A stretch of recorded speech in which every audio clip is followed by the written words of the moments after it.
avec quoi je vais être mitvaed, avec quoi je vais venir passer ce moment. Mais c'est surtout un rassemblement de Neshamot, vous voyez? Donc avant que j'arrive, ou maintenant que je suis arrivé, la Hitvadout était commencée déjà. Vous comprenez? Voilà, c'est pas un cours. Voilà. On va faire les chaim, parce que sinon non plus, c'est pas une Hitvadout. Et si on n'a pas eu du Shabbat. Voilà, bah attends, ma beauté, ça vient. Tout vient. Je te bénis, Sani. Allez, les chaim, chaim et les bracha, que Dieu bénisse tous les enfants Ah, d'Israël. il faut dire le nouveau psaume du Rabbi. Ah non, c'est demain. Demain, voilà. Là, on prend le Shabbat avant le Shabbat. Voilà. Donc, on prend Yud Aleph Nissan avant Yud Aleph Nissan. On est le Yud. Et le Yud, il nous entraîne vers le Yud Aleph, qu'il y a droit dans l'histoire de Chabad, et l'histoire du Rabbi en particulier. Amen. Voilà. Donc, que Dieu bénisse chacun d'entre nous, tous ceux qui sont ici à cette table. Amen. Et avant, voilà, j'ai pas fini. Et avant tout, également la maîtresse de maison et toute sa famille, ouais, qui peut des brachot, que très bientôt on aille danser au mariage de sa fille. Amen. Si c'est dans la Géoula Mitiveh Shlema, alors tant mieux, c'est ce qu'on attend concrètement. Amen. Voilà, le mariage de notre amie Esther, la guématrieuse, et voilà, et de tous les enfants et les petits enfants, une bonne santé, des mariages, des brachot. Et des enfants chez nous, encore. Amen, amen. Et pour vous aussi, beaucoup d'enfants dans la Géoula Mitiveh Shlema. Voilà, et qu'il y ait vraiment l'abondance pour chaque juif, que l'on soit riche. Et le Rabbi a dit pas simplement spirituellement, également matériellement. Donc on est vraiment les deux. Voilà, que Dieu bénisse tous les enfants d'Israël. Alors, soulignez que vos maris à la maison reçoivent la bracha que l'on donne par l'intermédiaire de leur femme également. Amen. Puisque c'est une même âme qui est associée. Donc alors dans cette association, il faut dire les chaim et les chaim. Pour faire rentrer les bénédictions, il faut boire le lechaim. Bonne santé, attendez, bonne santé pour vos maris. Yehuda Maxime Ben Zera, Moshe Ben Suralola. Voilà, si vous avez. Amen. Dis, vas-y, dis-moi. Dis-moi son nom. René Marflo, Victor. Ben Hana. Amen. Amen. Une bonne santé pour toi, et encore des petits princes chez toi, Naël. Amen. Amen. Des princes et des princesses. Amen. Sarah Bat, Michel Rafmouna. De mes filles, Salomé, Gladys, Sheba et Sarah Bat. Et une grande Sarah pour ton Alia, Esther Bat. Amen. Carole. Alors voilà, aujourd'hui c'est l'avant-veille de Yud Aleph Nissan. Tu vas être tranquille, quoi. Tu vas être tranquille, on Aujourd'hui c'est l'avant-veille de Yud Aleph Nissan. Qu'est-ce qu'on va dire? N'oubliez pas, on va citer les paroles du Rabbi les unes après les autres, en enchaînement. D'abord, on est rentré dans Nissan, c'est Nissen Nissim. Ce sont des miracles et des miracles qui vont se dérouler devant nos yeux. Quel genre de miracle? Le Rabbi nous cite la névoie dans Micha qui nous dit que Dieu va nous démontrer, va nous montrer, va nous inscrire, va nous faire rentrer. Et l'explication du Rabbi c'est Ose Niflot Levado Kileolam Chasdo. Dieu fait les miracles tout seul. Notre vie est un miracle à chacun d'entre nous. On a étudié ça dans le Seder du séminaire Mashpia. C'est vraiment que le secret de Dieu dans Areno Niflao, dans la Géoula, ce sont les miracles de notre réalité, de notre vie intime. Chacun d'entre nous, nous avons des miracles au quotidien. Le simple fait que nous soyons vivants, le simple fait que nous vivions la Géoula de notre vie au quotidien, parce que dès qu'on a un petit bobo, on se rend compte combien notre corps est béni lorsqu'il est en bonne santé, combien on peut parler, on peut s'exprimer, on peut aller, bouger, venir, aller. On se rend compte que ça, ce sont des miracles. Ce sont des miracles qui s'inscrivent dans le monde naturel et en réalité, les miracles qui s'inscrivent dans la Teva, le monde naturel, sont plus élevés encore que les miracles qui vont transcender, briser le monde naturel. Et le Rabbi précise, quand il y a un miracle qui vient briser le cycle du monde naturel, c'est pour démontrer que le monde naturel lui-même, dans sa phase habituelle, est miraculeux. C'est pour ça qu'il faut se rendre compte que notre vie est miraculeuse et il faut remercier Dieu sans aucune raison. Mi Ashir à sa mère Bechelko. Nous sommes riches, on doit s'en rendre compte. Le Rabbi a dit on est déjà riche, on a déjà toute la fortune que l'on doit avoir, on a déjà tout le côté spirituel. Alors on doit en prendre possession. Voilà. C'est-à-dire que ne pas attendre que le bonheur nous provoque, mais de provoquer nous-mêmes notre bonheur. Voilà. Et comment on provoque notre bonheur? Voilà, par le fait que finalement notre vie est une vie heureuse parce qu'elle est attachée à la divinité. Comme il est dit, Mi Ashir à sa mère Bechelko. Bechelko, c'est Chelek Shelo, Chelek Elokam Imal Mamash, parce que nous avons une âme divine en nous, alors nous avons de quoi être riche, de quoi être heureux. Voilà. Il faut le décréter, il faut le remarquer. On souligne que chacun d'entre nous, nous sommes les enfants de la Géoula, Amitiv Vashlema. Nous sommes ces enfants qui en vivent la Géoula Amitiv Vashlema, les enfants d'Hachem. Nous sommes également le... On n'enregistre pas là aujourd'hui? Voilà, on enregistre de manière... C'est pour ton mari. Pour mon mari, bah oui, je pense qu'elle lui. Nous sommes également la femme d'Akadosh Baruch Hu, puisqu'il est notre mari, et la Géoula elle-même, Nissen Nissim, dans Chodesh Nissan, c'est la Shon Nesuin. C'est l'étymologie de Nesuin, le mariage. Nous allons nous marier avec Dieu pour une vie éternelle de bonheur. Ils vivront jusqu'à la fin des temps avec de nombreux enfants. Voilà, sans aucun souci. Les goïms disent pour le meilleur et pour le pire, et nous on dit pour le meilleur et le meilleur. Voilà. Donc on ne veut pas de pire. Ce qu'il y a de pire que le meilleur, c'est de ne pas se rendre compte du meilleur qui nous est déjà donné. Voilà. Donc en fait, on veut se rendre compte de la bracha que Dieu nous a donnée. Cette bracha, c'est notre vie, c'est pour une femme sans mari, pour des parents leurs enfants, pour ceux qui ont des ennuis leurs ennuis, pour ceux qui ont de l'argent leur argent. En vérité, d'après le Rabbi, c'est simple. La structure dans laquelle nous vivons est exactement la meilleure structure pour recevoir la Géoula. Donc il faut rentrer le Aleph au milieu de toute cette vie dans laquelle on vit, dans ce Kéli, et le vivifier de l'intérieur par un moment de Géoula éternel. Voilà. Vous savez, dans l'idée que l'on puisse vivre le bonheur en un instant, et puis on peut également être de ceux qui s'inquiètent à l'avance, de se dire, mais je suis heureux maintenant, mais qu'est-ce qu'il y aura demain? Donc alors on s'inquiète à l'avance. Qu'est-ce qui vaut mieux? Être heureux à crédit. On n'est pas encore heureux, mais on le provoque déjà. Ou alors... Voilà. Ou alors se dire que finalement, pourquoi je vais être heureux? Parce que demain il risque d'y avoir des ennuis, etc. Il y a aussi ce côté-là. Vous voyez? Certaines fois dans le monde, dans le judaïsme, on remarque cette manière-là de vivre, de faire et de penser. Vous voyez? Voilà, les juifs pensent comme ça. Hein. Une mère juive, elle peut s'inquiéter 3 fois avant que finalement il y ait des bonnes nouvelles. Donc, elle s'est gâchée la vie pour rien en définitive. Donc, il faut arrêter de perdre ce réflexe. Il faut arrêter de gagner ce réflexe-là. Il faut arrêter et gagner ce réflexe-là. Voilà. Perdre cette mauvaise habitude, ces manies-là ces manies d'inquiétude à l'avance. Il faut être heureux, même si je me dis, mais pourquoi être heureux? C'est un bonheur fugace, comme on dit. Mais en fait, prends le bonheur, même pour une heure de bonheur, ça valait le coup. Vous voyez? Il faut tenter le tout pour le tout à chaque instant. C'est la vision du Rabbi Melech Mashiach. C'est ce qui nous inscrit dans la Géoula Amitit Vashlema. La Géoula Amitit Vashlema, c'est un moment d'éternité qui s'éternise. Vous voyez? C'est un moment, ce n'est qu'un moment d'éternité. Mais il va faire basculer la réalité dans une éternité qui n'est plus une éternité éphémère comme un moment de bonheur qui est là, qui nous saisit. C'est une éternité qui va vraiment nous pénétrer totalement de l'intérieur, nous vivifier et faire que la réalité va devenir une autre réalité. Et en réalité, cette réalité, elle est déjà une réalité de Géoula. Et tout ce qu'il faut faire, nous dit le Rabbi, c'est l'ifkoar et taïnaïm. Donc, on en est au stade où il nous faut ouvrir les yeux. Autrefois, peut-être il y a 3 ans, 2 ans, 1 an, ces paroles-là semblaient un peu vides, et puis bon, c'est des paroles, tout le monde dit la même chose de toute façon. Bien, on va le dire nous aussi. Mais il faut se dire que notre vie a changé par l'étude que l'on fait. Et sachez que sans étude, l'âme est non seulement elle est en cycle de sommeil permanent, elle a mis le pilote automatique de sa vie. Il n'y a plus de pilote, comme on dit, dans l'avion, là. Et puis... Y a-t-il un pilote dans l'avion? Voilà, y a-t-il un pilote? On se demande bien. Et puis, en réalité, alors, qu'est-ce qui se passe dans notre vie? L'idée, elle est simple. L'idée, elle est que chaque jour, je dois me rendre compte que la Géoula est déjà là. Et ça, c'est une nouvelle idée que le Rabbi a instaurée dans notre réalité. Auparavant, le Rabbi nous a dit, la Géoula est déjà là, tout est déjà dressé, la table du Mashiach, etc., etc. Ouvrez les yeux. Alors, au début, on était un peu choqués.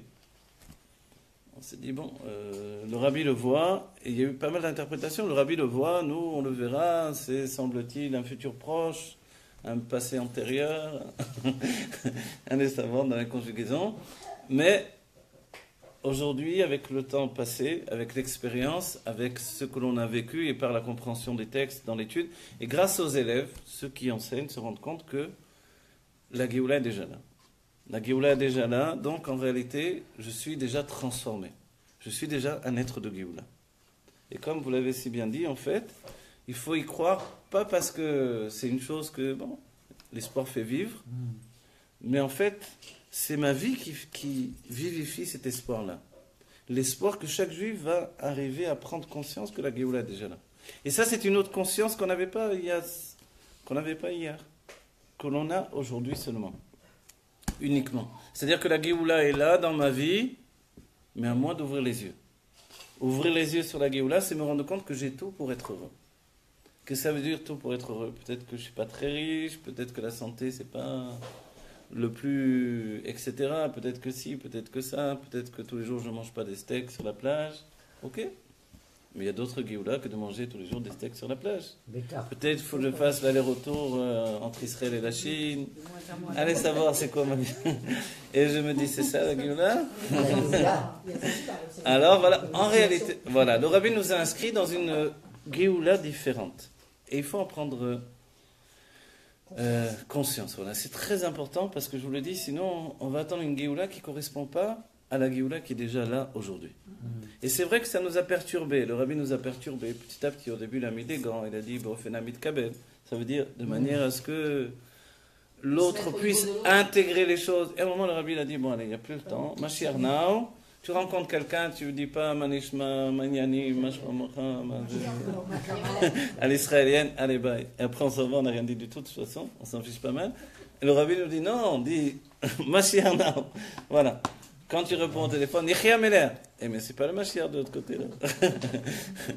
En fait, c'est comme, c'est vrai, on en a déjà parlé, c'est comme les mousquetaires, etc. On s'en fiche. En vérité, notre vie est inscrite dans le cycle de la Géoula. C'est une Géoula permanente qui a déjà commencé. Voilà.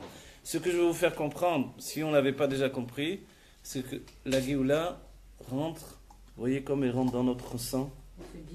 Elle se diffuse de plus en plus. Elle nous gagne petit à petit. On va dire, mais pourquoi tant de temps? C'est la question que le Rabbi lui-même a posée et à laquelle il a répondu.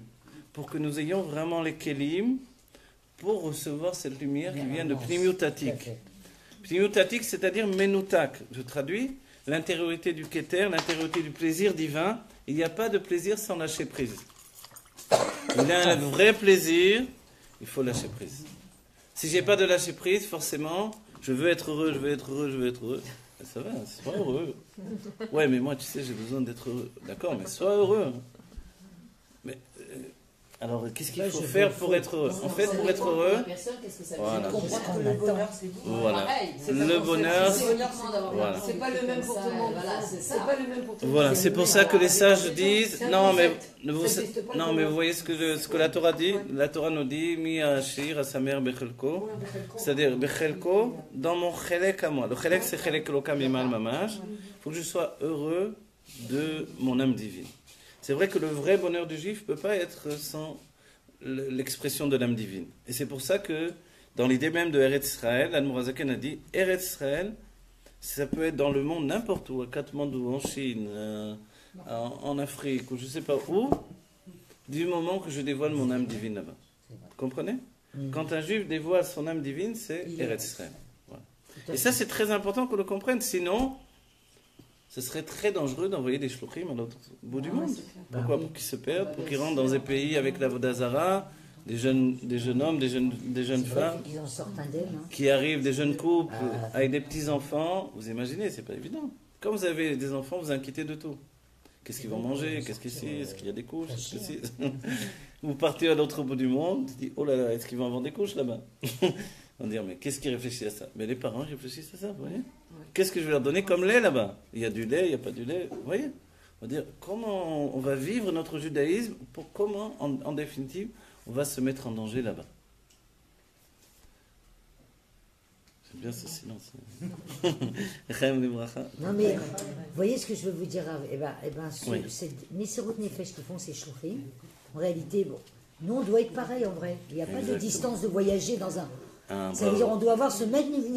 Pourquoi eux et pas nous? Voilà, alors le rabbi a répondu Je à pense, cette hein. question-là. Vous savez que le rabbi a répondu à cette question-là. Quand le rabbi a envoyé les shluchim dans le monde entier, vous savez, quand le rabbi a envoyé les shluchim dans le monde entier, à Kronite, les gens de Kronite, de tout âge, qui ne sont pas partis en shlichut, vous entendez les Chinois et les Africains? Quand les gens de Kronite qui ne sont pas partis en shlichut, au moment où le rabbi a commencé à envoyer, c'est une mifsa du rabbi après tout, comme les autres, comme les tfilin, etc. La mifsa qui est la mitzvah, la mitzvah des tfilin, la mitzvah de tout, du judaïsme. Faire une maison pour Dieu ici-bas, c'est dans tous les endroits du monde, et c'est l'optique du rabbi. Et c'est vrai que les gens aujourd'hui, quand ils voyagent, ils disent, est-ce qu'il y a un beth Chabad là-bas? Les hommes d'affaires en particulier. J'ai rencontré des hommes d'affaires qui m'ont dit, c'est simple, avant de voyager, je me suis renseigné, est-ce qu'il y avait un beth Chabad? Parce qu'on m'a dit d'aller dans un trou perdu pour l'informatique, pour un... S'il y a un beth Chabad, ça va. Et il est arrivé, évidemment, il a pris contact avec le beth Chabad, et voilà. Et ça, c'est l'idée du rabbi. C'est magnifique. Hein? Ouais, oui, je ne parle pas... Tu crois que c'est évidemment. Et là-bas, ce sont des jeunes, en principe, ce sont surtout des jeunes hommes qui tournent pour faire, comment on dit, la bourlingue. Oui, la vie, quoi. La vie, et même des fois la drogue, et d'autres fois la méditation, et qui, en chemin, évidemment, peuvent trébucher à droite à gauche, forcément. Mais ils sont plus exposés Voilà. au danger que. Mais ils sont plus exposés au danger que. Mais nous, je veux justement, dire, ce qui se c'est remarque, difficile, hein, je rigole. ceux qui se remarquent de manière extraordinaire, j'ai connu des shluchim de Hodo, des Indes, ce sont les shluchim les plus spirituels. En fait, ils ont pris ça beaucoup dans leur voyage, en Inde, je ne sais pas où ils sont partis, Katmandou, etc. Ils en reviennent avec une argacha, une sensation de vivre un peu différente. Cette sensation, c'est d'être un petit peu à côté. De côté, je regarde la vie. Et ce côté de regarder la vie de côté fait que finalement, quand même, il y a quelque chose de changé. Vous vous rappelez, dans la vie des Français, il y a eu mai 68. Ce mai 68 qui a commencé à Paris, il a dégénéré dans le monde également. Voilà. Mais ce mai 68, on peut dire, on s'étonne après coup qu'il n'ait rien apporté. On peut dire, comment ça se fait une telle révolution humaine qui partait d'un principe humain extrêmement profond? Alors finalement, pourquoi ça n'a rien donné? Parce que changer toute la structure, il manque un élément. Cet élément, vous savez ce que c'est? C'est le roi. S'il n'y a pas de roi, s'il n'y a pas un homme qui est au-dessus de la structure, on ne peut pas réellement. Et malgré tout ce que le rabbi nous a dit pour nous, entre guillemets malgré, dans le sens où nous-mêmes, nous pouvons apporter la Géoula, on est bien conscient que si ce n'était le roi qui nous structure pour provoquer la Géoula dans notre vie, on serait toujours dans l'idée de qu'est-ce que je fais au bon Dieu pour avoir des malheurs pareils. Voilà. Donc en fait, voilà. Aujourd'hui, alors on se réunit pour Yud Aleph Nissan. Yud Aleph, c'est au-delà de la Teva, puisque dans les Sphirot, si on compte le Keter, on ne compte pas le Da'at. Le Da'at, c'est le sens de la réalité. En termes simples, on va dire, tout au moins pour l'homme. La femme n'a pas tellement de Da'at. Ça étonne toujours l'homme. La femme fait des annonces des fois qui ne tiennent pas debout. Non, alors voilà. Non, réellement, il y a quelquefois des choses que les femmes disent où elles ne sont pas en rapport avec la réalité autour d'elles. Et là, on peut se dire, voilà, il peut se dire, mais quel rapport avec ce qu'on peut réellement réaliser? Et en fait, on se rend compte que c'est une annonce qui vient du Keter, qui ne vient pas du date. Le date, c'est-à-dire que voilà, je suis là dans mes quatre coudées, dans ma réalité. Les quatre coudées de l'halakha, c'est aussi les quatre coudées de la réalité. Vous voyez? Ma réalité est structurée de telle manière, qu'est-ce que vous voulez que je fasse? Je fais avec. Et c'est très curieux parce que quand on étudie profondément dans la Kabbalah et la Chassidut de la nature de l'homme, l'homme a un besoin profond de liberté. Et plus il étudie la Kabbalah et la Chassidut, et plus son besoin de liberté est immense. C'est-à-dire qu'il ne sait pas comment l'assouvir. Là, j'ai vu un jeune homme, il aime tous les matins partir faire du surf, même avant d'aller travailler. Bon, et puis, le jour de Shabbat, je le vois, moi je me dirige vers la Beth Knesset, lui se dirige vers la plage. Et quand il me voit, il vient vers moi, alors il vient me montre. La dernière fois, il me montre son portable, il dit, regarde, j'étais nager avec les requins. Je dis, avec le requin, tu n'as pas peur? Pas pendant Il m'a dit, hein? Pas pendant Shabbat. Non, pas pendant Shabbat. Ah, bon. Il m'a dit, non, mais en vérité, j'ai un peu peur, mais C'est tout l'enjeu. voilà, c'est tout le kiff de nager, mais rempli de requins, quoi. Il me montre une vidéo comme ça. Voilà, ouais. Ah, Non je sais plus trop, à Jérusalem. Non, je sais plus. À la bourse de Tel Aviv. Non, où est-ce qu'il m'a dit? Il y a un arrêt, il y a du monde. Ah, mais là-bas, c'est les plus grands requins. J'allais dire les requins montagnards. Non, je sais plus trop. Il m'a dit en Israël, pas très loin, d'un endroit où il y a des requins. Non, mais peut-être c'était son travail, il était entouré de Ah, je sais pas requins. si c'est à Haïfa ou je sais pas trop. Il m'a dit. À Khedera. Ah, Khadra, voilà, c'est à Khadra. Il a besoin d'être Rempli de requins. Voilà. Et son kiff, j'ai dit, et après, qu'est-ce que tu vas faire maintenant que tu as nagé avec les requins? C'est quoi le prochain Enjeu. Je dis, tu vas chercher des baleines? Ça va être plus difficile. Mais en fait, le sens, c'est que le désir de liberté qu'il y a dans l'homme, il est toujours poussé un peu plus loin, un peu plus loin, un peu plus loin. Et ce désir de le pousser encore plus loin, en fait, Il a peur de rien. quand on étudie la chassidoute, vous savez la différence? On va dire quand on l'étudie de manière à l'intégrer de plus en plus dans son da'at, le da'at, c'est-à-dire la structure de la réalité est explosée chez nous. Or, l'homme a une structure de réalité très très ancrée dans la réalité. Si bien quand on lui demande de changer même un petit quelque chose dans sa vie, c'est toute une histoire finalement. De manière automatique, il s'oppose. Il s'oppose pourquoi? Parce que le da'at, c'est une structure, vous voyez? Et que cette structure, il a déjà eu beaucoup de mal à la mettre en place depuis qu'il est venu au monde. Quand on veut lui changer, c'est très difficile. Ok? Alors il ne changera jamais. Non, j'ai pas dit C'est ça. très dur, j'ai dit qu'il ne change pas. À moins que tu sois avec Tokef, il est obligé. Non, c'est nous qui nous adaptons. Si tu le laisses. Il y a deux choses qui le font changer. D'accord? Il y a deux choses qui le font changer. On va dire trois choses. Un, le Rabbi Meir Mashiach. Deux, la chassidoute, l'étude de la chassidoute. Et trois, sa femme. Voilà. Les trois niveaux sont là pour le faire changer. Un, le Rabbi Meir Mashiach, sans lequel effectivement on n'aurait aucun changement dans notre réalité. Deux, l'étude de la chassidoute qui fait que en réalité notre réalité est explosée. Elle devient une non-réalité, ce qui s'appelle dans la chassidoute Metziut Bilti Nimset. Vous savez ce que c'est Metziut Bilti Nimset? C'est quand vous êtes là mais vous n'êtes pas là. Voilà, c'est ça. Vous êtes à un cours mais vous n'êtes pas dans le cours. Anilo. Voilà. Anilo livreté. Ouais, ça c'est dans le bien. Non, c'est-à-dire qu'il y a un côté de déconnexion chez nous qui est Même avec tous les trucs qu'on a dans la tête, Une situation, non. non, les hommes, ils sont plus déconnectés, je m'excuse.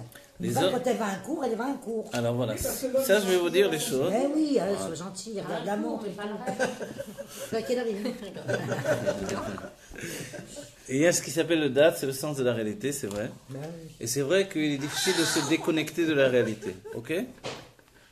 La femme, elle est dans le keter. Le keter, c'est que finalement, l'echatrila, elle n'est pas vraiment dans la réalité. Elle est de ce qui s'appelle dans une réalité subjective. Ouais.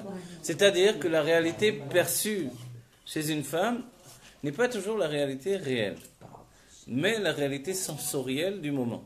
Et comme la femme a un cycle de transformation physique, de physiologique, on va dire, sa réalité est toujours en mouvement. Ouais.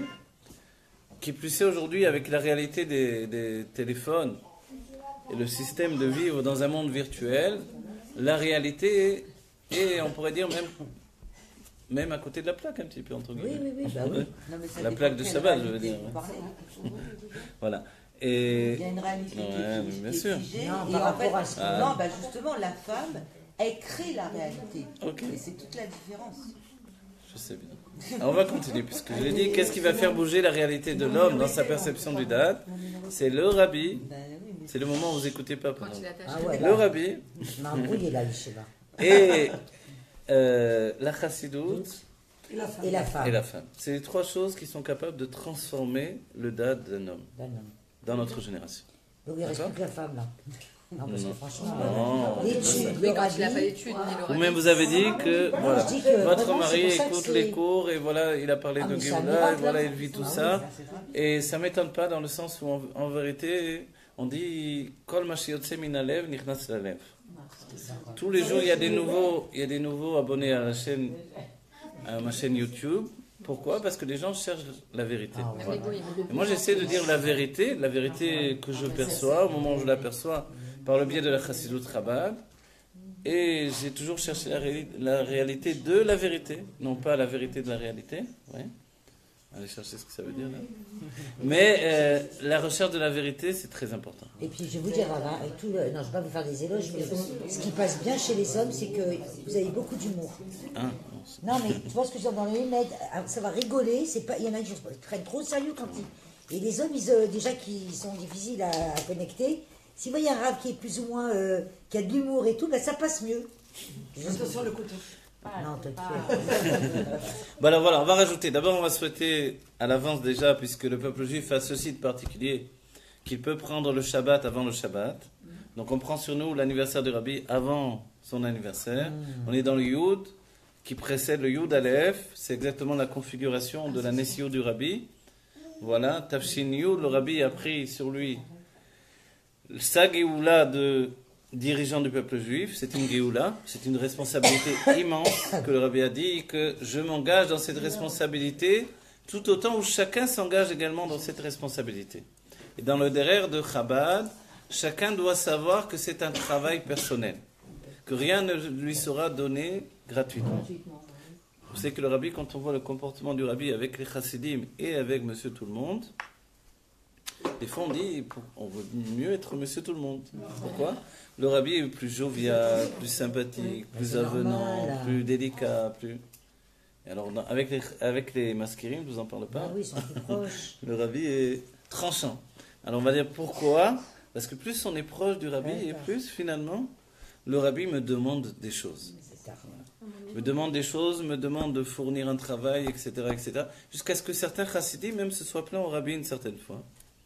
Des chassidim, une fois, étaient venus des Lituaniens, des jeunes Lituaniens. Le Rabbi leur a donné des brachot infinis. Ok? Et les chassidim ont entendu ça, ils se sont dit, mais et nous, alors, Et le Rabbi, en fait, leur a fait comprendre que le chassid, on attendait de lui un travail. Et que l'autre, lui, on ne peut pas lui demander forcément un travail. Donc il vient et on lui donne la chose. L'Avdil, vous savez qu'au Beth Amikdash, quand un juif venait apporter son korban et prier Dieu pour avoir finalement ce qu'il voulait, il fallait qu'il fasse tchouva. Il fallait un travail, un investissement personnel.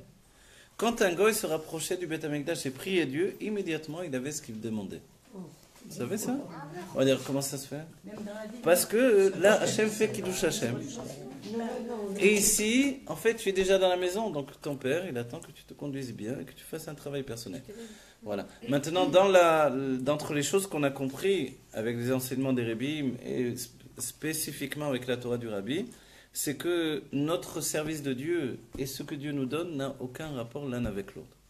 Le peuple juif a dû grandir avec tout ça.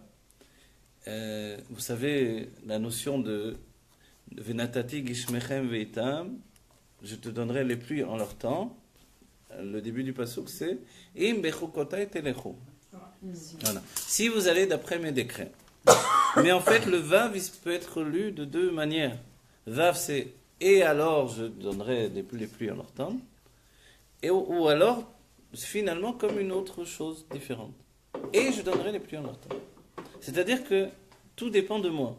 Est-ce que j'attache que les pluies ça représente l'abondance, la bénédiction, la parnassa, tous mes besoins personnels? Est-ce que Dieu va me les donner parce que je vais faire Torah et Mitzvot? Ou alors, finalement, indépendamment de Torah et Mitzvot? En fait, l'une des paroles que l'on a étudiées récemment, encore une fois, c'est que le Rabbi Rayatz et le Rabbi Rachab ont discuté entre eux. Et le Rabbi Rayatz a posé la question au Rabbi Rachab, je le répète à nouveau parce que c'est important pour nous. Quand le Rabbi Rayatz dit au Rabbi Rachab, mais il y a des gens qui ne sont pas des gens qui ont l'air d'être des serviteurs de Dieu, ils n'ont pas la crainte de Dieu, et puis ils ont tous les bienfaits du monde. D'autres, par contre, qui sont des serviteurs de Dieu, et qui vivent dans une situation terrible. Voilà. Comment ça se fait? Et le Rabbi Rachab a dit que lui aussi s'était posé la question, et la réponse est... Et c'est écrit, vous pouvez le voir, dans le livre d'Erech Chaim, à la fin. Le Rabbi Rachab lui répond, c'est parce que celui qui rentre dans le système reçoit selon le système. Celui qui est en dehors du système ne reçoit pas par le biais du système. Le système, c'est un système où j'ai basé que tous les bienfaits que je vais recevoir dans cette réalité viennent de Torah et Mitzvot. C'est ce que pensent les religieux depuis toujours. Oui. C'est pour ça que l'on dit qu'est-ce que j'ai fait au bon Dieu pour qu'il m'arrive ça et ça. Voilà. C'est-à-dire que les Juifs pensaient que je fais Torah et Mitzvot et il m'arrive du bien. Voilà. En réalité, le Rabbi nous dit, alors dans ce cas-là, le Rabbi Rachab, pourquoi ceux qui ne sont pas religieux peuvent avoir du bien tangible et véritable? Certains vont dire, mais ils reçoivent tout dans ce monde et après ils vont... Ouais, ça c'est un peu... On n'a pas dit que c'était des Rechaïm, puisque même les pochés Israël et les mitzvot carrément, c'est-à-dire qu'ils ont plein de mitzvot en réalité. Quand des gens comme ça vont donner à Zdaka, ils vont donner beaucoup plus que le religieux qui va donner un minimum, voilà. Donc en fait... Et puis ils font de l'amour, ils répandent l'amour, ils ont vraiment... Donc un juif, c'est normal qu'il fasse des mitzvot et c'est normal qu'il soit juif. Donc en fait, il ne va pas être puni plus tard, maintenant il reçoit le bien. Cette image-là, elle est pour les grands, les Rechaïm, où Dieu leur donne tout et c'est tout, de base toi. Mais voilà. En fait, donc, c'est parce qu'il y a un système. Si je m'inscris dans un système où je fais dépendre la bénédiction de Dieu de mon service de Dieu, voilà. Alors Dieu va effectivement me donner d'après ce que je vais faire. Et quand on regarde ce que l'on fait, les chutes qu'on a, et le doute, et ici, et là, et surtout le fait de tenir le coup, on va dire, tenir le da'at, c'est-à-dire de tenir la pression, de ne pas flancher, etc. On va dire, alors qu'est-ce qu'on doit faire? On ne va pas tout à coup basculer et laisser Torah et Mitzvot. Non. Alors en réalité, on doit faire ce que Dieu nous demande sans inscrire une dépendance entre mon service de Dieu et ce que Dieu me donne. Sans calcul aucun. Voilà. Pour recevoir, parce que ça fait partie de notre essence. En fait, on fait Torah Mitzvot parce que nous sommes juifs, tout simplement. Voilà. C'est l'identité, voilà. C'est l'identité même du juif qui est en relation avec Dieu par son âme divine. Et quand je fais Torah Mitzvot, c'est normal. Le Rabbi dit on n'étudie pas. Il y a plus élevé, le Rabbi nous dit que d'étudier les Shem Shamaïm. On va dire c'est quoi, non? Plus élevé que d'étudier les Shem Shamaïm pour le nom de Dieu, pour sanctifier le nom de Dieu. Le Rabbi nous dit on étudie parce qu'on est juif. C'est tout. Voilà. C'est-à-dire, on va dire, mais c'est tout. Le Rabbi nous dit oui, il n'y a pas de l'omadze, il n'y a pas de force du mal dans ce cas-là. Le juif qui étudie parce qu'il est juif, pas à chaque instant il dit je vais étudier les Shem Yichud. Non, il étudie parce que c'est comme ça, c'est comme l'air que je respire. On ne va pas demander au poisson pourquoi tu es dans l'eau, le poisson. Non, où tu veux que je sorte? Dès que je sors de l'eau, je meurs.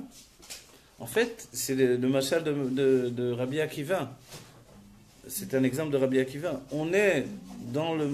Parce que le renard vient voir le poisson, lui dit, mais tu es dans l'eau, et dans l'eau c'est dangereux. Il y a des tas de poissons, les gros mangent les petits, voilà, les pêcheurs, etc. Mais en plus, même dans la mer, les poissons se mangent entre eux.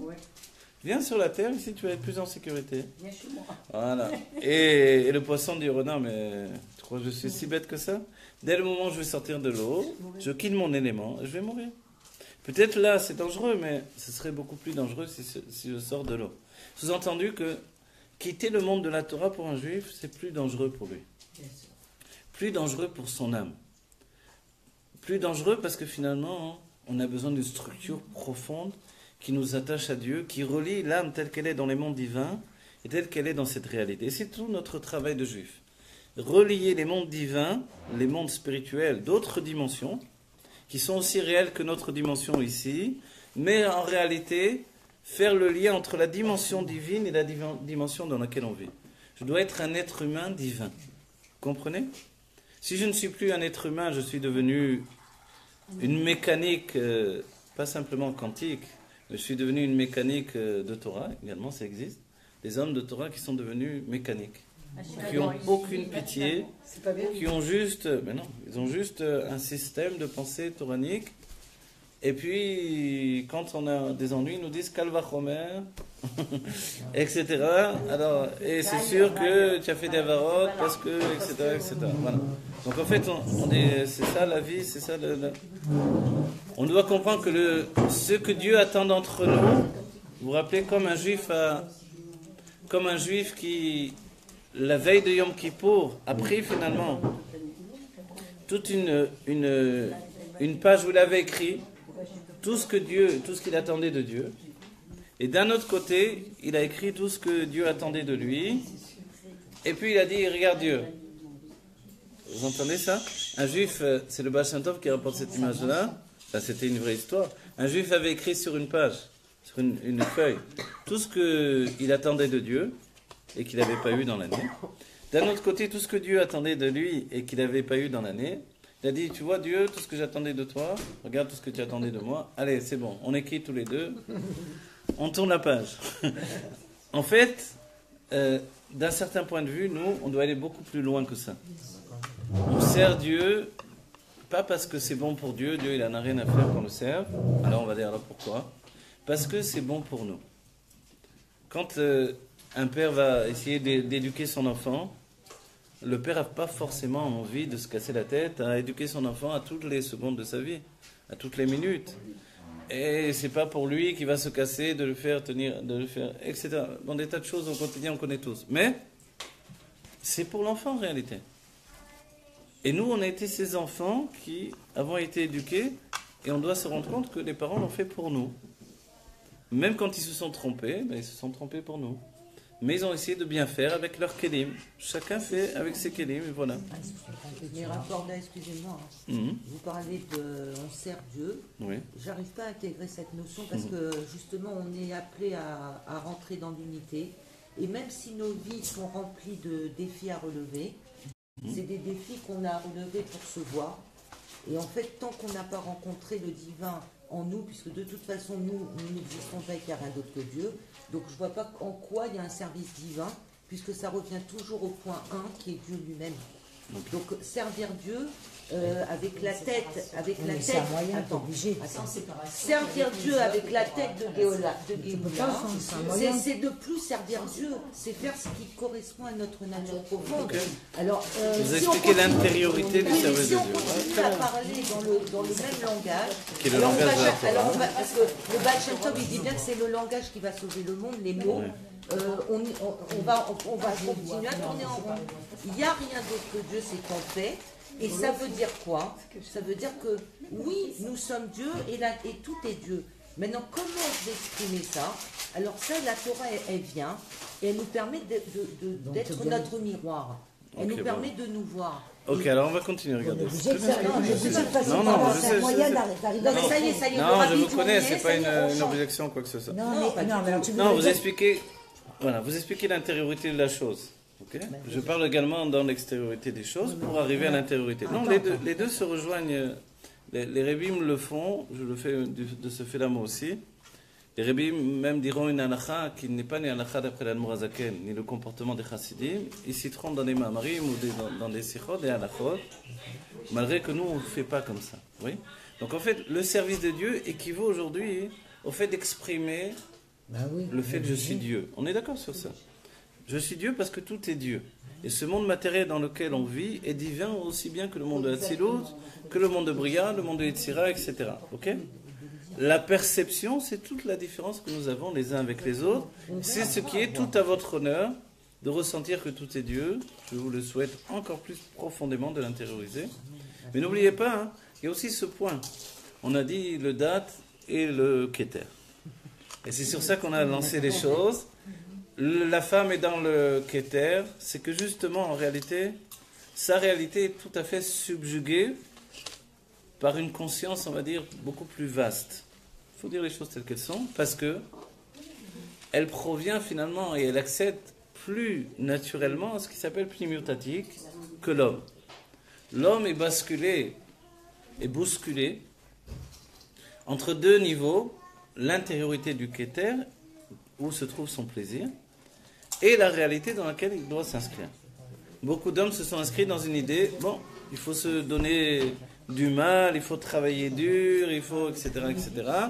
Et dans cet état d'esprit, alors, je vais réussir à construire quelque chose dans le monde.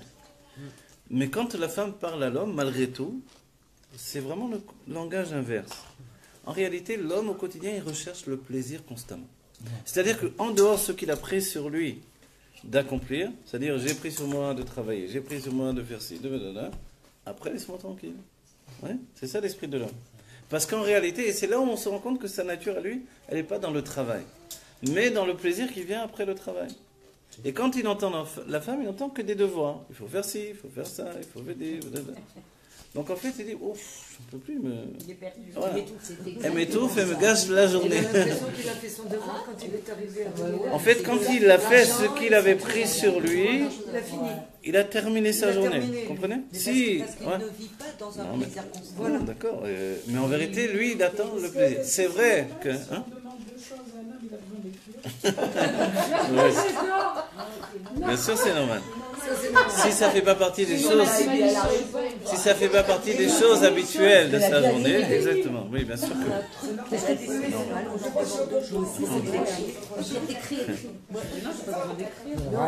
En fait, l'homme, il veut qu'on lui foute le paix. L'homme, il a besoin. Voilà, l'homme, il est comme un enfant qui a grandi, tout simplement, et il a une recherche de plaisir constant. C'est-à-dire, il faut faire ci, il faut faire là, voilà. J'en sais rien. Il faut descendre jeter la poubelle, mais après que j'ai jeté la poubelle, Je vais voir mon ça y est, film. voilà. Ah, je vais voir mon film, je vais me reposer, je vais lire, je vais être tranquille. Et en fait, tout le reste, ça inclut également les prix et quelquefois aller à un cours, etc. Pour ça, tout ça pour lui, c'est pas une détente, c'est du travail. Donc quand la femme lui dit, hey, tu t'es détendu, toi, tu étais à la prière, etc. Je ne comprends pas quel rapport. C'est ça ma détente, d'aller à la prière. À la chose. Voilà. Non, c'est un travail. Alors non, pas Pour du lui, tout. il prend- D'ailleurs, la Torah le confirme, puisque la Torah appelle ça le avoda. Mais la détente pour l'homme, Voilà. c'est ne rien faire. La détente pour l'homme, c'est vraiment rien faire. S'abandonner. Ou alors, voilà. Et c'est un avoda pour lui. Voilà. Non, disons que dès qu'il s'est fixé une limite, je fais ça, je fais ça, je fais ça. il Voilà. sait quoi faire. Voilà. Après, il veut Ce s'arrêter. n'est que c'est une ordonnance. Voilà. Mais Non, pour- pas que ça. C'est-à-dire que l'ordonnance, voilà, quand la femme lui demande de faire une nouvelle chose qui n'était pas prévue, Voilà, il n'a pas voilà, prévu. il n'a pas prévu de faire une nouvelle chose, alors d'abord il la rejette, après s'il réfléchit, est-ce que c'est légitime, Alors que nous, on et s'arrête jamais. quand finalement il va quand même l'intégrer, alors ça lui fait une nouvelle chose à rajouter à sa vie. Oui, Un mais peu nous, plus, ça il a veut serré un peu plus la cravate. Non, mais ça veut dire que Nous nous, sommes le des travail, vrais ça s'arrête jamais. missionnaires. Nous, ça veut dire les femmes, ça s'arrête jamais. Voilà, les L'homme, il femmes se donne une ont un limite. autre système, et c'est vrai que Dieu a construit des hommes et des femmes différents. Voilà. Mais la femme, elle fait, en plus, elle annonce tout le temps, je vais faire ça, il faut faire ça, il faut aussi. Avec les enfants, c'est déjà, il faut faire le bain. L'homme, il a l'angoisse du bain. Finalement, il a l'angoisse. Finalement, il a l'angoisse du fou.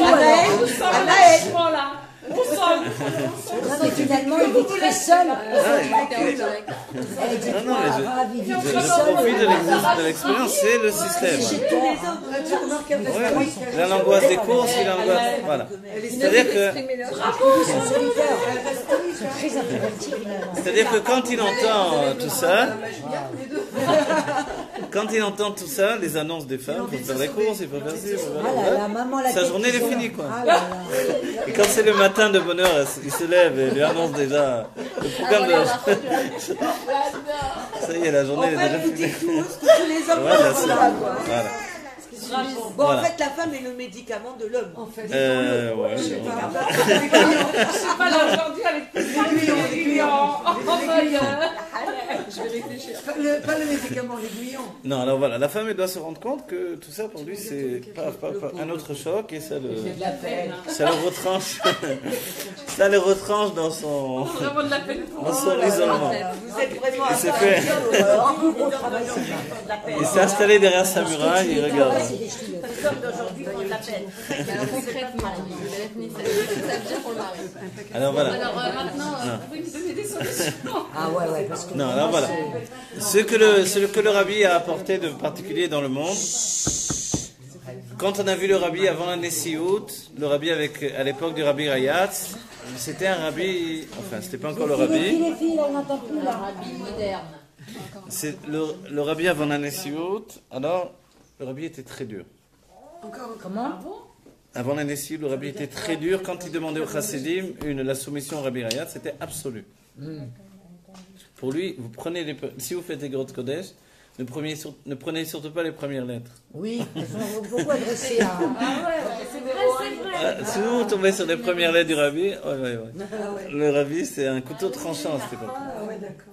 Si on n'est pas soumis au rabbi Rayatz, alors on n'a même pas de quoi parler. Comment tu oses demander une chose? Fais d'abord ce qu'on attend. C'est évident. C'est pas au rabbi Rayatz. Après, on va dire alors qu'est-ce qui s'est passé quand le rabbi est devenu rabbi? C'est ça la décision du rabbi. C'est-à-dire de prendre sur lui en fait Le recette. voilà, le chesed dans l'expression pour les chassidim. C'est comme on dit, on met de l'eau dans son vin, d'être capable de l'amtik et takvorot. Peut-être ça correspond même. Vous avez vu avant la Nessiou, le rabbi roulait sa barbe. Il a attaché, il a roulé. Vous savez qu'une... Quel rabbi? Le rabbi Melech Mashiach. Notre rabbi. La barbe elle est courte, du rabbi. Non, non, ma putain, j'ai demandé au Alors là, rabbi. il la roule. Le rabbi roule. Le rabbi, avant la Nessiout, avant qu'il soit rabbi, même au tout début de la Nessiout, non, ça, vous voyez cette photo. Le rabbi roule la barbe. J'ai demandé au Rav Gruner. Si vous voulez savoir. Alors toi, tu croyais qu'elle était courte, mais elle était longue. Mais non. Vous vous rappelez, je vous l'ai dit, j'avais le Rav Gruner à Mashpia à une période, j'ai profité de lui demander des trucs qu'on ne demande pas d'habitude. J'ai demandé est-ce que le rabbi se roulait la barbe. Et il m'a répondu le rabbi Rachab n'était pas content qu'on se roule la barbe. Je dis quel rapport c'est la réponse. C'était de la rigueur. Je lui dis quel rapport cette réponse. Et il m'a dit, il m'a répété la même chose une autre fois. J'ai dit mais le rabbi Rachab a dit au rabbi, ils ne sont pas rencontrés de manière physique en tout cas. Il a dit non, le rabbi Rachab quand il voyait un chassid qui se roulait la barbe, il n'était pas content de ce comportement. Alors j'ai dit oui mais le rabbi se roulait la barbe. Alors ça l'a embêté de dire oui, le rabbi se roulait la barbe. Il n'était pas content. Mais il est hors course. Mais voilà, Ça signifie. voilà, le rabbi se roulait la barbe. Alors en fait, si on cherche un petit peu, regardez le rabbi se roule la barbe tant que la barbe est noire. Quand elle est devenue blanche, le rabbi la relâche. En fait, c'est aussi un comportement d'après la Kabbalah. Voilà. Le rabbi, c'est la malchut. Je donne un tam qui est que moi, là, je préviens, d'habitude, j'annonce, je dis que les paroles du rabbi. Là, je dis que moi, d'après la Kabbalah, une observation kabbalistique que j'ai pensée. Elle a de vérité que la possibilité, on va dire, derrière Efshar, dit le rabbi lui-même. C'est que d'après la Kabbalah, la barbe, c'est une influence vers le monde. Le Nassi Ador, forcément, il a une influence. Et même une âme collective, avant même qu'il devienne rabbi, le rabbi avait cette influence sur le monde. Et comme le rabbi est malchut, que le malchut, binyana, sa structure, elle est des gvurot, de la rigueur, et on voit la barbe noire, ça représente en fait la bina et ce qui... Et... Voilà, mais il y a c'est du rabbi maintenant aussi. Alors... Voilà. Ce que j'ai dit, c'est une observation personnelle qui ne tient qu'à moi, donc ça n'empêche pas ma responsabilité. On a aimé. Non, c'est important que vous sachiez que quand je vous dis des choses, c'est pas de l'improvisation, c'est basé sur les enseignements du rabbi. Et quand c'est moi, je vous dis c'est moi. Après, ça va ce que c'est. Ouais, parce que sinon c'est one again.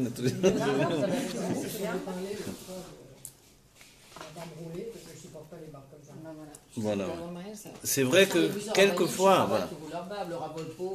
Oui, non, voilà, bien sûr. Tu vas comparer les rabbes avec le rabbi. Non, voilà, sans comparaison avec le rabbi, c'est vrai que quand j'ai vu quelqu'un qui se coupait la barbe, je lui dis, tu peux la rouler, tu sais. Voilà.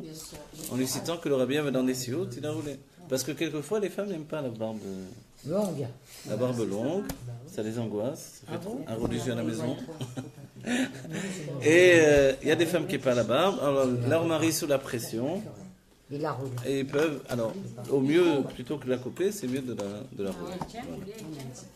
Voilà. C'est pas difficile, c'est pas facile. Il fait un chignon, quoi. Un chignon à l'envers. Bon, c'est une ilvadot, on parle de tout. L'echaim livracha. Alors voilà, je vois en ligne, il y a Michel Ziz qui est en ligne, Yaakov Korda, il regarde ce que... Attendez, venez au partage. Attends, elle va partager. Ah oui, non, mais comme ça fait Elle est en direct. C'est en direct, on partage. Voilà. Mais non, au contraire, quand tu fais partager maintenant, mais qu'il soit complet le cours. Alors c'est vrai qu'on a une génération particulière quand même. La génération de la Géoula, et la Géoula c'est la Fatsat Hamayanot. Le rabbi a dit, on a terminé le travail de la Fatsat Hamayanot, de la diffusion des sources, c'est-à-dire que maintenant ça se diffuse tout seul. On est au-delà d'un travail particulier pour diffuser les sources. Et si on revient à l'homme et à la femme, l'homme ressent quelquefois qu'on va faire les choses de toutes les manières. Il n'y a pas besoin de s'angoisser 3 heures à l'avance pour faire les choses. Voilà. Et ça, c'est vrai que la femme a gagné ce fait-là, de se détendre et de ne pas stresser avec l'idée qu'on doit faire une chose, on annonce plusieurs fois et ça angoisse l'homme. Donc si je donne une solution au système homme et femme, angoisse perpétuelle de l'homme par rapport au devoir de la femme. La femme, elle fonctionne en devoir. Il faut faire ci, il faut faire là, il faut faire ci, il faut faire là. Et on se demande quelquefois, mais est-ce qu'elle se laisse aller à être heureuse? Du côté masculin, c'est la vision de l'homme. Pourquoi elle ne se laisse pas aller à être heureuse, à être plus tranquille, à s'abandonner un peu plus? C'est la vision de l'homme. il aimerait bien que sa femme elle s'abandonne, qu'elle soit plus, qu'elle laisse couler, vous voyez. Et c'est là où il doit avoir une rencontre. Et c'est la maison qui va couler là. Si elle a coulé et lui il coule, qu'est-ce qui va rester là? Non, alors je veux dire, et c'est là où il doit avoir une rencontre. Cette rencontre, elle peut pas être constante, parce que si les deux, effectivement, bravo. Si les deux s'abandonnent, effectivement, c'est la maison qui coule. L'homme, lui, il voit pas de nécessité que les enfants aillent à l'école, en vérité. Parce qu'il faut les apporter à l'école. C'est la gâchis de la journée. Ah, ils vont pas à l'école. Il ne voit pas de nécessité tous les jours de faire le bain, c'est exagéré. Mais tu pas recommandé par la médecine. Voilà. Et il faut, oui, c'est la vérité. En hiver, il ne faut pas faire tous les jours le bain. Etc., etc. C'est-à-dire, ce qui pour une femme est une nécessité absolue, l'homme, lui, n'en voit pas une nécessité de chaque instant, de chaque jour. Sous-entendu, c'est trop quotidien. C'est trop quotidien pour lui. Et ça, c'est assez curieux. Vous savez, non, je vais vous dire une chose, hein, c'est intéressant de le noter. C'est intéressant de le noter, c'est que à la fois l'homme, il n'aime pas du tout, on va dire, on annonce assez souvent que l'homme aime la liberté. Donc dès qu'on lui fixe un peu trop de limites, il étouffe. Ok ? Et la femme, elle a besoin de structure, elle a besoin de sécurité constamment. Voilà. Ok. Voilà. Mais en réalité, voilà, le besoin de la femme d'avoir une structure constamment, ça se heurte d'un côté et de l'autre, vous voyez. Mais ce qui est curieux, c'est que l'homme, dès qu'il a installé une structure, c'est pour toujours. Oui. Ouais. Un chèque. Une structure, c'est-à-dire que, voilà, qu'il a lui-même, une fois que lui il a mis le tampon, que, voilà, c'est bon pour moi, ça peut rentrer dans, vous voyez. Au départ, il est très méfiant dans tout et pour tout. Mais dès qu'il... Ouais, on a dit que les hommes... Alors, dès qu'il a mis le tampon, c'est pour toujours. Voilà. Et donc elle vient le déstabiliser. Mais on se dit, mais qui a besoin de sécurité là-dedans? C'est lui, c'est elle. S'il a tant besoin de liberté, il ne devrait pas mettre tant de tampons, de choses qu'il va faire tous les jours la même chose. Mais il se protège de ça. En fait, il faut penser que le cerveau de l'homme est différent. C'est quoi son système? C'est qu'une fois qu'il s'est débarrassé de ça dans sa tête, c'est bon. C'est-à-dire, il n'a plus à y penser. Le dossier est classé. C'est-à-dire que tous les jours, il va aller prier à tel endroit, dossier classé. Oui. Tous les jours, il va faire ça, dossier classé. Chaque Shabbat, il va là-bas, dossier classé. Voilà. En fait, c'est une manière de dire, fichez-moi la paix. C'est assez curieux. Mais c'est le système de l'homme, je vous dis franchement. Donc c'est pas un but en lui, c'est un moyen de dire foutez-moi la paix. Voilà, exactement. Il cherche des moyens pour te dire fous-moi la paix. Il y a des hommes avec des neshamot de femmes. Il faudrait les chercher, ceux-là. Quand on fait je jure que c'est vrai, quand on fait il faut analyser le mec. Poser pour ta fille alors. Parce que je connais des hommes qui vont apprendre beaucoup de choses. Je pense qu'ils sont très bien. Parce que tu les vois de l'extérieur. Alors, voilà, on va essayer d'aller jusqu'au bout avec l'aide du rabbi. On va dire une autre chose. On va dire, mais alors, si le mari a tellement besoin de liberté, alors pourquoi il veut pas, on va jusqu'au bout, pourquoi il veut pas transformer ci, transformer... Pourquoi quand on dit viens on part tout ça en voyage, il s'inquiète déjà. Oui, ah oui, oh là là. Alors, vous avez traduit. Ils partent en voyage. Non mais disons qu'il a intégré, il a mis en tampon tous les étés on part en voyage. Alors il a intégré. Mais pourquoi c'est le stress? Non, parce que comme il aime la liberté, il n'aime pas qu'on le programme. Voilà. Il n'aime pas qu'on le programme. Et deux, voilà. il y a une autre chose, c'est que en réalité il y a aussi le fait que il sait que maintenant il va falloir penser à tout. Donc sa liberté à lui, elle est là, vous voyez. C'est-à-dire que sa liberté, elle est dans sa tête. Elle n'est pas tellement une liberté physique. C'est ça que vous devez penser. C'est-à-dire que quand la femme regarde l'homme et regarde sa liberté, elle dit, il met tout celui-là avec sa liberté. Ouais, il m'enferme avec sa liberté. Dans le sens où la liberté de l'homme et la liberté de la femme, c'est pas du tout la même. C'est pas la même chose. D'abord, quand vous dites liberté de l'homme, on ressent pas du tout une voilà. liberté. Mais pour lui, prison, pour la femme, elle peut sembler comme une prison. Pour l'homme, c'est ça la liberté. C'est quoi, voilà. Mais l'homme qui regarde la femme, il dit, elle m'emprisonne. C'est le geôlier qui m'annonce, à telle heure, vous retournez dans la cellule.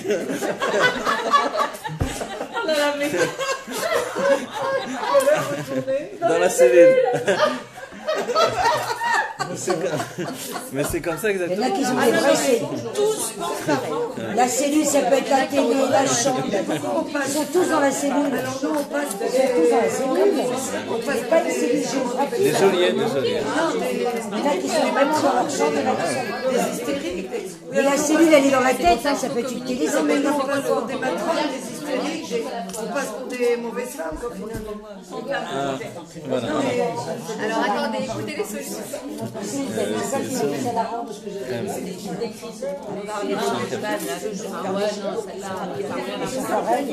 Elle n'aime pas.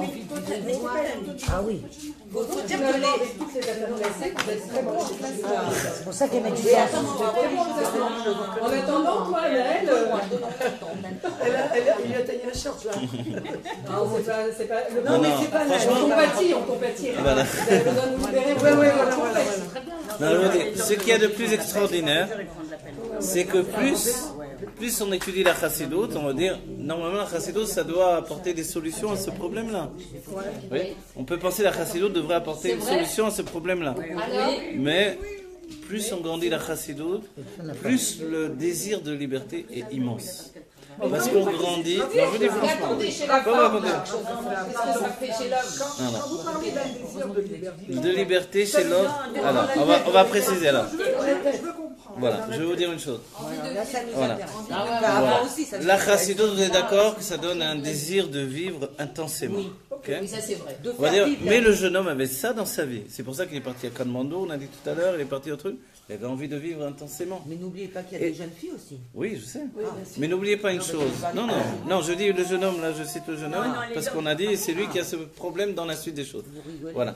Maintenant, regardez, dans sa tête à lui, quand il part là-bas et là-bas, je vous dis franchement, et moi j'ai rencontré des Israéliens, j'avais un voisin israélien, je discutais avec lui. Il avait prévu à 30 et quelques années de se marier, après qu'il ait donc fait ses études, fait l'armée, être reparti dans le monde, fait encore des études après l'armée, et puis bon, il a dit bon maintenant il faut me caser.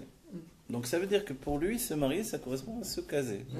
Ça veut dire c'est une prison quoi. Il en sert sa vie. C'est avec ma femme, je ne vois pas ça. Si vous voulez, mais dans le sens où ça y est, je rentre. Dans me stabiliser. Voilà, me stabiliser, je rentre dans une réalité. Donc c'est le date qui lui permet tout choix. Ouais. Donc, ça va. Le système. Alors voilà. Donc dans son état d'esprit, c'est ça. Ok. Ça y est. Maintenant, quand vient la chassidoute, tout à coup, elle déstructure quand même cette réalité qui est, on va dire, Galoutique, hein. ouais, Et elle est galotique. fermée. Galotique, dans le sens où c'est vrai que si on ne donne pas à toute cette vision-là la Elokout, on va dire, mince, c'est affreux la vie. En définitive, c'est affreux. Pourquoi Dieu met deux êtres totalement avec des points de vue différents et finalement l'homme ne va jamais se libérer de tout ça. C'est-à-dire qu'a priori, même quand on lui dit qu'il va avoir la Géoula, il est quand même inquiet. Parce qu'il a sa femme à la maison. On n'en sort pas. Non, je dis franchement, il est inquiet parce que Ça déstabilise. voilà, ça va déstabiliser sa tranquillité qui est là dans sa tête. C'est-à-dire que lui, il peut être, c'est vrai, du matin au soir devant un film, ou devant un livre, ou je sais pas quoi, avec son téléphone, ou rien du tout, mais le pire, ça peut être rien du tout. Voilà. Rien. Qu'est-ce qu'il fait? Il fait rien. Il lit pas, il regarde pas, il fait rien. Et on s'inquiète. Voilà. Et c'est l'état d'expression de la chorma, effectivement. Donc, si on lui dit la Géoula, certains hommes sont inquiets quand même. Parce que ça va bousculer leur tranquillité. Et en vérité, c'est pour ça qu'il faut leur parler du Gan Eden. Le Gan Eden, c'est le dévoilement du Eden, du plaisir constant. C'est-à-dire, j'ai compris que tu as besoin de cette tranquillité spirituelle. Je vous dis. Mais est-ce qu'il Et le Rabbi a parlé de ça. Le Rabbi a parlé de ça. a le plaisir de cet état de choses? C'est pas maintenant. Il a besoin. Non, je vous réponds. Non, mais- oui, il a besoin de cette déconnexion continue, constante, ponctuelle dans sa vie. S'il n'a pas cette déconnexion continue, alors en réalité, il est perturbé. Il est inquiet, il est traumatisé, tout ce que vous voulez. Traumatisé. Ouais.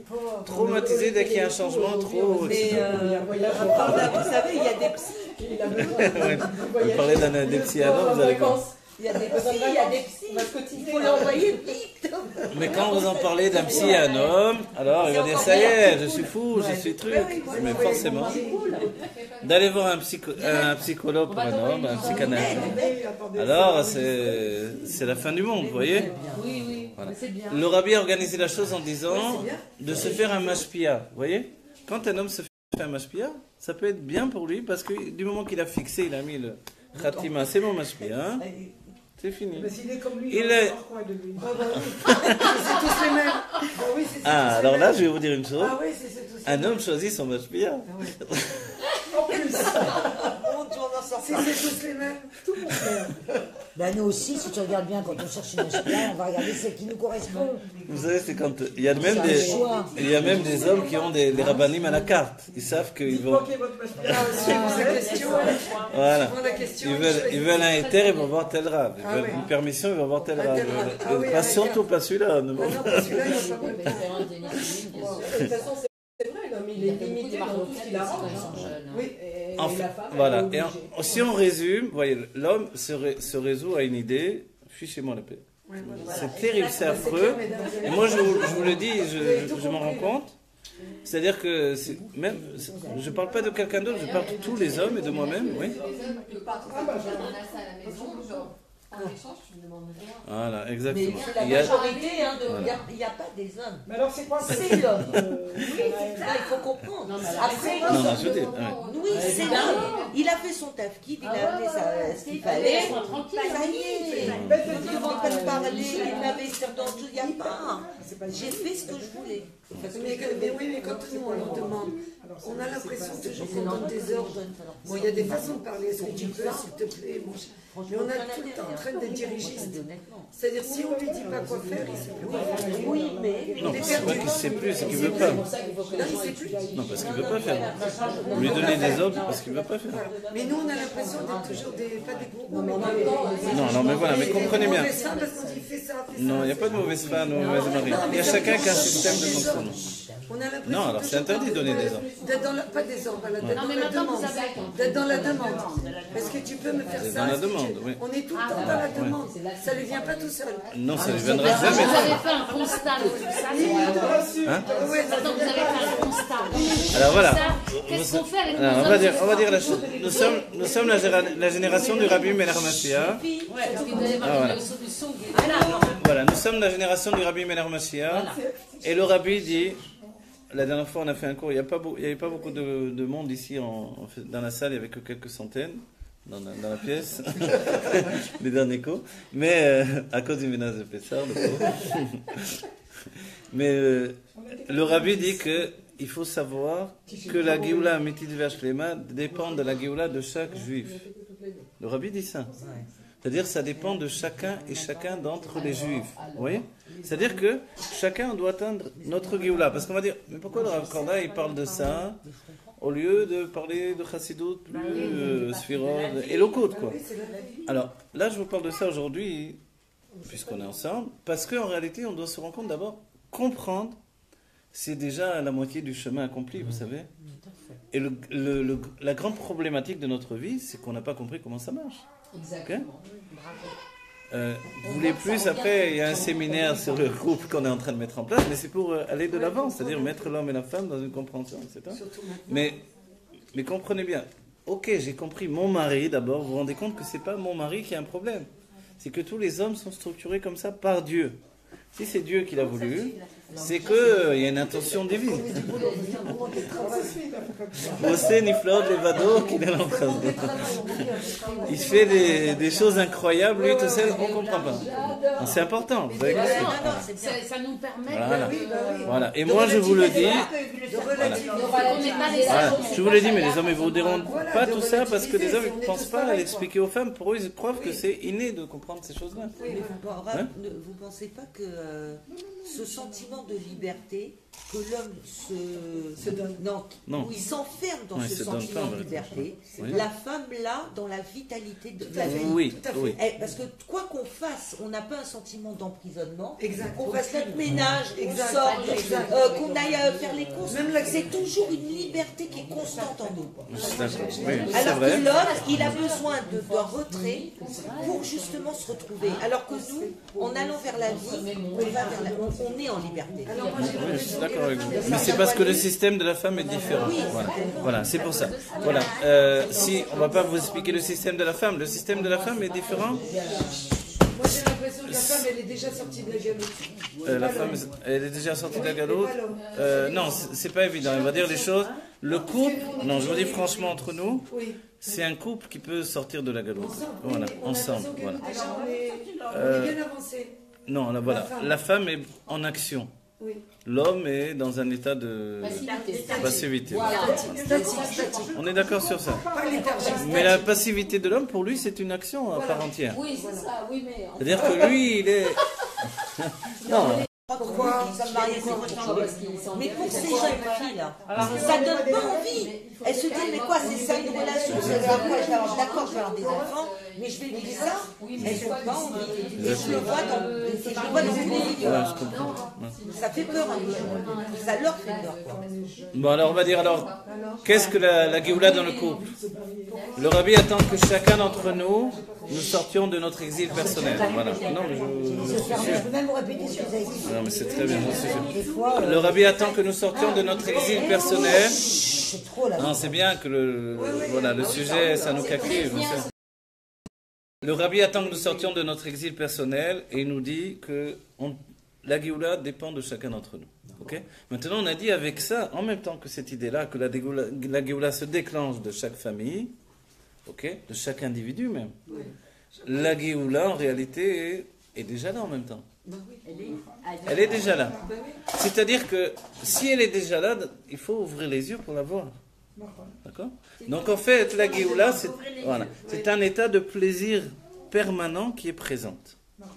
Et c'est pour ça, ce que je vous dis là, c'est intéressant, c'est que la femme a besoin de son mari pour être en Géoula. Pourquoi? Parce qu'elle n'a pas d'elle-même l'état de plaisir permanent dans la notion d'abandon. Elle a l'état peut-être de joie permanente dans l'action. Elle est quand même dépendante. Voilà. Elle a l'action et le détail. Or, ouvrir les yeux, c'est voir que tout est déjà là. Vous voyez, quand vous dites à l'homme, viens, on va aller,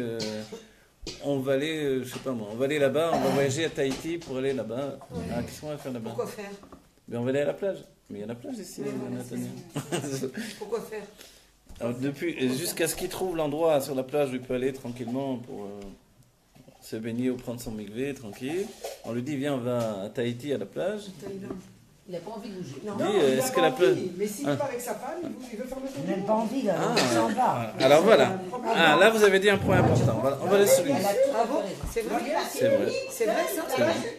Justement, en quoi la femme... C'est vrai, c'est vrai. C'est vrai ce qu'elle Non, qu'est-ce qui fait que la relation, Alors voilà, elle a raison. le rapport à la femme, d'accord, l'époux par rapport à sa femme, il se sent emprisonné, il n'aime pas faire des choses, alors que quand il est seul, et ben d'un coup, il va avoir envie de choses qu'il n'avait pas avec elle. Non, ce qu'elle est le point. Alors je vais vous dire le point. Vous avez raison, c'est très bien. Voilà. Le point, il est simple. C'est vrai ce qu'elle Oui, c'est vrai. C'est le jour, ça s'appelle, vous savez, dans la Torah, on dit le Hol Malchut Shamaim. L'homme porte sur lui le Hol de la maison, le joug de la maison, vous voyez? C'est-à-dire, il porte sur lui les épaules de la maison. Il est inquiet de ci, inquiet de là. Il veut que tout fonctionne et que tout soit bien, que chacun ait à manger dans sa... Et que... Bon, non, il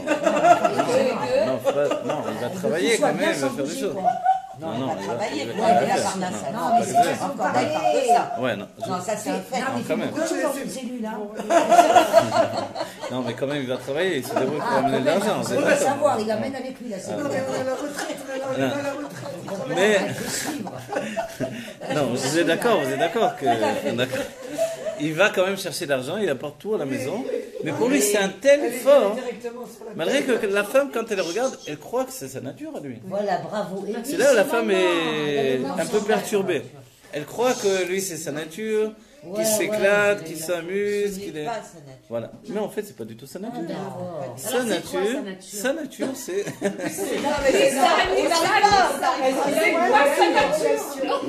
Sa nature, c'est rien. Elle a raison, c'est quoi sa nature? Oh, ça va. Attends, on n'a pas de peine. la peine, On est loin du rabbi quand même. on est quand il dit, On est loin du rabbi. C'est pour entraîner la... Ah non, oui, en voilà, plein non, dedans. voilà. C'est pour entraîner. Le rabbi est rentré dans nos maisons, il veut que ça vienne de nous. Voilà, Alors. on écoute. Faut qu'on sorte de là, on sache pas. Raccorda, éclairer nos lanternes. On se demande pourquoi les femmes font des bébés écoutes les trop tard, Ça donne pas envie, hein. on n'a pas envie de se marier. Mais vous croyez que lui, il a envie de coucher? là, j'ai une autre image, ça me fait de la peine. Parce que quand il rentre, pour lui, c'est énorme ce qu'il a fait toute la journée. Ah oui. Et donc, il est honnête avec ça. Parce que sa nature, c'est de rien faire. J'ai travaillé de faire. Il arrive, il est... On comprend le aujourd'hui. Bravo, vous avez raison. Alors, Vous allez nous mettre la population, tout est en mode vous allez nous mettre la jambe parce que les non, mais au contraire. Grâce à ça, les femmes vont comprendre un peu plus les hommes. Non, la nature de l'homme, en vérité... Hein? La nature de l'homme, c'est de s'abandonner, on va dire, à rien faire. Mais non, je vous dis franchement, c'est de s'abandonner à faire ce qui lui fait plaisir, c'est tout. Non, je vous dis franchement. Non, c'est tout, c'est simple, vous le savez déjà. Mais vous n'avez pas sur la question. Hein? Attendez, vous avez dit... Oui, je sais, alors je vais vous répondre. Non, j'ai répondu, on va continuer. Qu'est-ce qui lui fait plaisir? C'est ça. Qu'est-ce qui lui fait plaisir? S'il a décidé que de lire un S'il veut livre... être seul, c'est qu'il n'a pas besoin de moi. Ouais, je veux dire quoi? Non, l'homme a besoin de déconnecter. Il a besoin de déconnecter de tout ce qui le ramène. Quand ça dure longtemps, la déconnexion. Et là, je vais vous dire la chose à pnimiot maintenant. Non, je vais le dire à pnimiot. Vous savez qu'on dit la femme pnimiot, isha pnimiotatik. La femme pnimiot, non, arrêtez. Pnimiot, ima pnimiotatik. La mère, dans ce qu'elle lui apporte, oui. La mère, vous savez pourquoi la mère? Pourquoi on attache l'homme avec la mère? Parce que la mère, c'est la seule qui l'accepte tel qu'il est. C'est la seule Qui l'accepte tel qu'il est. Voilà. La femme, elle n'accepte pas tel qu'il est. Au travail, il ne peut pas être tel qu'il est. Il ne va pas venir, à moins des planqués, ça existe, mais il va venir au travail. La mère est capable de l'accepter. Vous lui dites un défaut sur son fils, mon fils, voilà. Il est parfait. Voilà. Donc du coup, forcément, c'est vrai que sa mère, c'est pour lui, ça s'appelle la chalva. La chalva est égale à ça. Voilà. Donc, tandis que le père, non, c'est l'obligation de devoir rendre des comptes au père et lui apporter des... Au contraire, alors, c'est un travail le père pour lui, en plus. Pour un fils, oui, c'est un Pour un travail. fils, oui. C'est une... Voilà. Et la mère, c'est un abandon. Donc forcément, imaginez que le père, la mère et l'enfant, le fils en particulier, c'est un abandon tranquille.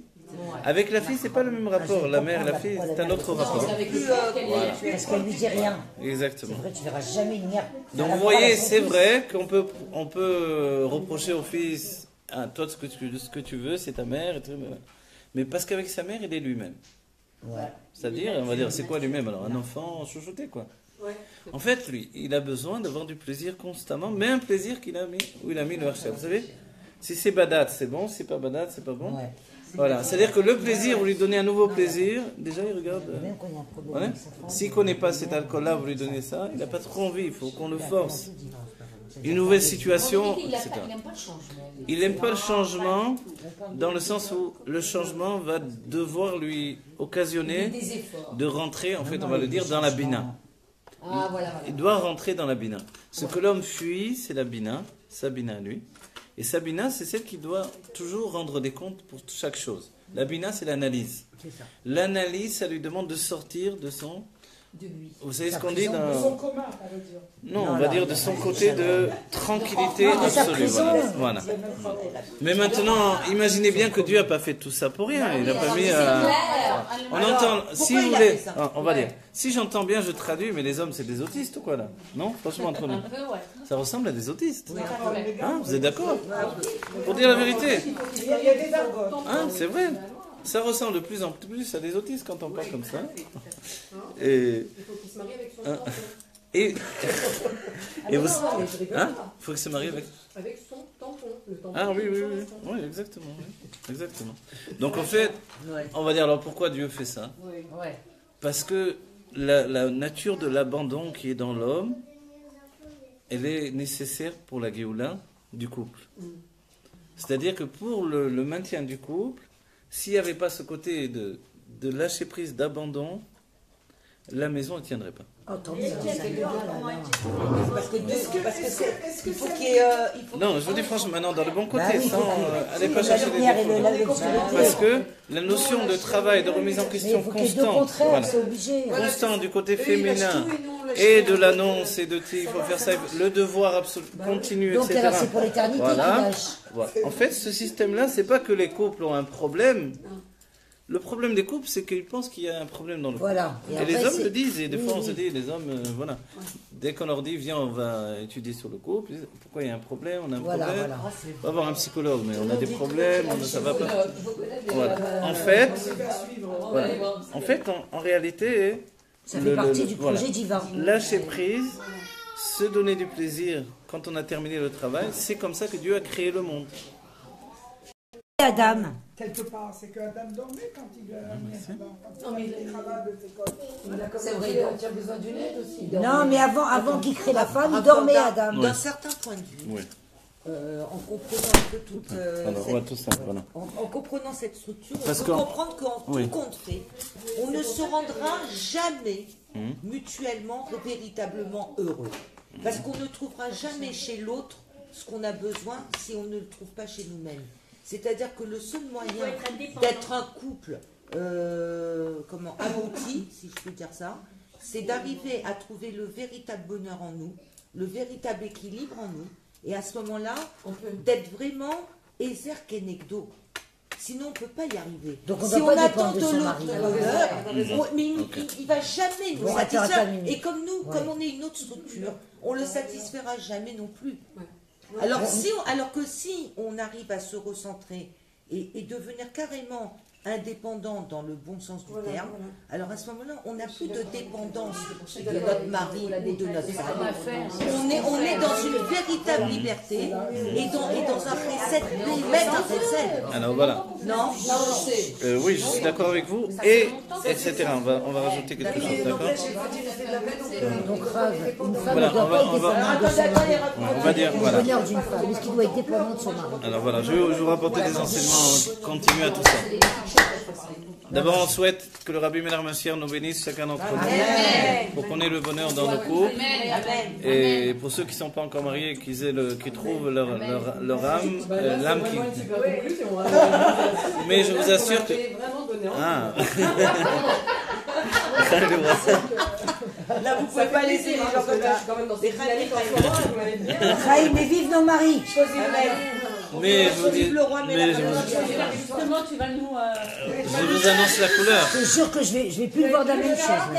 Je vous dis, maman, si je le dis, il va encore adorer le Rav Korda. Non, parce que finalement, quand il rentre le soir, tu vois, maintenant, je vais plus avoir le même film. Parce que ma mâche, il est fatigué. Il est fatigué, mais oui. Toute la journée, il va contre sa nature. Oui, c'est ça. Et Zézinegdo. C'est ça. Il n'y a pas écrit que lui, il est là pour nous. Parce Non, qu'il là on n'en va est pas faire. lui. Oui, on va continuer. Regardez, on va donner une base maintenant. On est d'accord qu'il doit se rendre indépendant, ça veut dire si quelque chose nous fait plaisir, je veux dire dans des bonnes cases, hein, je me dis, et après on peut être bien avec lui. Mais si on attend qu'il nous donne tout, on peut toujours attendre. Mais est-ce que lui, il est capable de faire la même Alors voilà, démarche? on va essayer d'en parler, d'accord, Est-ce que très lui, il bien. est capable de prendre son plaisir après de revenir vers nous? Je veux dire, dans les bonnes D'accord. cases, les bons plaisirs. On va essayer d'en parler justement parce que c'est très important. Alors, on écoute. Bon, attendez, Quand laissez-moi on dit, tu as envie dire. de ça, tu as envie de ça. Alors, Ali, vraiment qu'on fasse la paix avec nos D'accord, maris. parce que quand on lui dit, tu as envie de ça, il a envie de rien. Alors voilà. Alors, Il a- est-ce qu'il est alors je capable vais vous dire pourquoi il a envie. Et après, Il a il envie revient. de rien. Quand la femme dit il a envie de rien, Voilà, il a envie de il a rien. envie de rien de ce qu'elle lui On lui propose. propose, voilà. Mais il a envie de tout ce qu'il veut lui en vérité. Alors, qu'est-ce qu'il veut? Il veut lui, il voudrait sortir, peut-être aller à la pêche, Ah, voilà. peut-être se promener sur la plage, peut-être aller manger au bord de la mer, peut-être. Si vous cherchez bien, quand l'homme a des envies, C'est ça qu'il a envie, de choses qui ne coûtent rien. Oui, mais non, non, ça peut être un souci. Mais vous avez remarqué que quand un homme, Parce que tu te retrouves entre quatre yeux. Par contre, elle est ah oui, non mais quand un homme dépense, il est capable de dépenser plus finalement que la femme. Oui, c'est vrai. Elle, elle dépense souvent, mais finalement de manière mesurée d'une certaine manière. Comment il dépense? Non, elle. Mais lui, quand il dépense, Qu'est-ce qu'il est... il est capable de dépenser plus. C'est-à-dire que Ah, s'il sort, voilà, s'il sort, il déclenche sa nature de généreuse, qui est sa nature en réalité. Alors là, il se laisse aller. Et nous, on a pensé que peut-être il était un peu radin, quoi. Mais il n'était pas radin, il était prudent. Prudent parce qu'il a le souci que si maintenant, d'accord, je sors l'argent, mais il va après, rester demain. Voilà. comment je vais me débrouiller pour le ramener? Voilà. Et maintenant, Ouais. c'est marrant, on n'est pas inquiet de ça. Vous voyez? C'est-à-dire que l'homme, on lui dit, il a un travail, et puis il y a une période où il n'a pas de travail, il faut qu'il aille trouver autre chose ou faire autre chose, c'est la panique à bord pour lui. Vous voyez? Si un homme a un travail et que tout à coup, pour compléter ce moment où il n'a pas de travail, il doit faire autre chose, Ah, il est totalement paniqué. complètement. Pourquoi? Parce qu'il n'est pas capable de fournir un recommencement tel qui va dévoiler chez lui un regain d'intérêt pour quelque chose de Non, mais il nouveau. n'est pas capable de Ouais. se projeter aussi. Oui. De dire, je vais Oui, trouver. mais s'il est Mais structuré attendez, comme alors ça, maintenant, alors. nous, on va apporter la Géoula dans le couple. D'accord. Ok. La femme, comment elle peut aider son mari? Et comment l'homme peut aider sa femme, on va dire. Des deux côtés, ok? Sinon, on va dire, bon, c'est toujours la femme qui fait tout. Ouais, mais on va commencer par nous. La c'est femme mieux. a un atout, c'est qu'elle est une travailleuse, de oui. manière naturelle. Ah, ok? oui. Et c'est vrai que les gens vous diront, tu as amené la grand-mère et le grand-père à la maison, le grand-père il est tout dans sa chaise. Voilà. Et la grand-mère, elle t'a retourné la maison, elle t'a mis tip-top, elle a fait le ménage de Pessah, etc. C'est une réalité, on n'a pas besoin qu'on nous raconte, c'est vrai. Bon, voilà. C'est la vérité. Voilà. Alors on va dire comment ça se fait. Alors pourquoi elle se sent obligée de faire ça et lui pas du tout? Parce que chacun prend position dans son système à lui en fait. D'accord, Voilà. alors. Donc on comprend bien que si Dieu a fait un couple, c'est-à-dire une conjugaison, un couple, ça veut dire conjuguer. Donc la femme a son travail, entraîner l'homme dans son monde, et l'homme a un travail, entraîner la femme dans son monde. Ah bon. Mais vous pensez toujours, les femmes, que l'homme ne veut pas venir dans mon monde. Mais est-ce que vous avez pensé d'aller dans son monde à lui? Bah oui. Alors voilà, alors c'est bien.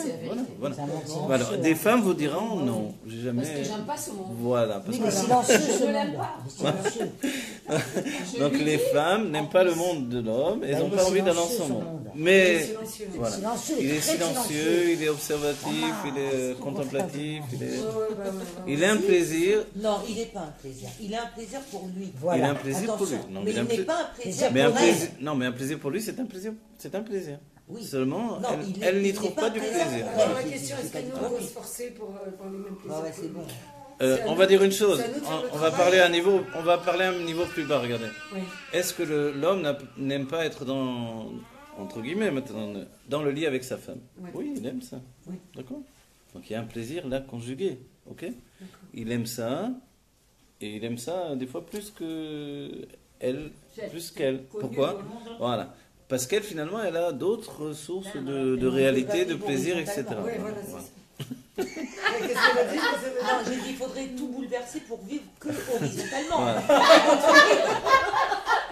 Il y a un petit problème. quand même. Non, d'accord. Mais vous êtes d'accord? Mais vous êtes d'accord? Ça peut être un déclencheur pour que lui Ah, vienne. mais vous êtes d'accord que mais nous, dans ce cas-là, il y a de l'excès. C'est ça. voilà, exactement. On s'en sort plus. Ouais. D'accord. Vous êtes d'accord que dans ce moment-là, l'homme, lui, il est le premier, il est le premier à vouloir ça, ok? Donc voilà, on a trouvé un point où l'homme est le premier en place. Mais le problème, c'est que c'est toujours dans le même point. Voilà. Et c'est vrai qu'il pourrait rester très longtemps à l'horizon. Voilà. Alors que la femme, elle a immédiatement d'autres choses à faire, etc. etc. Voilà. Ok. Voilà. Donc, déjà, on voit un point où, effectivement. Non, mais vous savez ce qui est intéressant, c'est d'ailleurs votre point de vue, parce que vous êtes un homme devant tant de femmes. Et c'est Et extraordinaire. vraiment, non, mais c'est vraiment, on vous remercie d'être aussi honnête. Mais il faut donner des solutions là. D'accord, mais, Ah ouais, parce que Alors maintenant, mais je vous dis, non, mais je vais vous dire des choses. Merci Anaël. Alors, maintenant, je vais vous traduire. Regardez, je vous donne un autre point.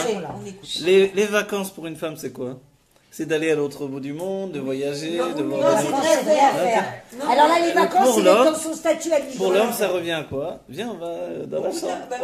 Oui, oui. C'est ça les vacances. Voilà les vacances de l'homme. Voilà. Franchement, Oui, je comprends. Oui, oui. parce que, non, mais franchement, pour lui, ça n'a pas occasionné des soucis.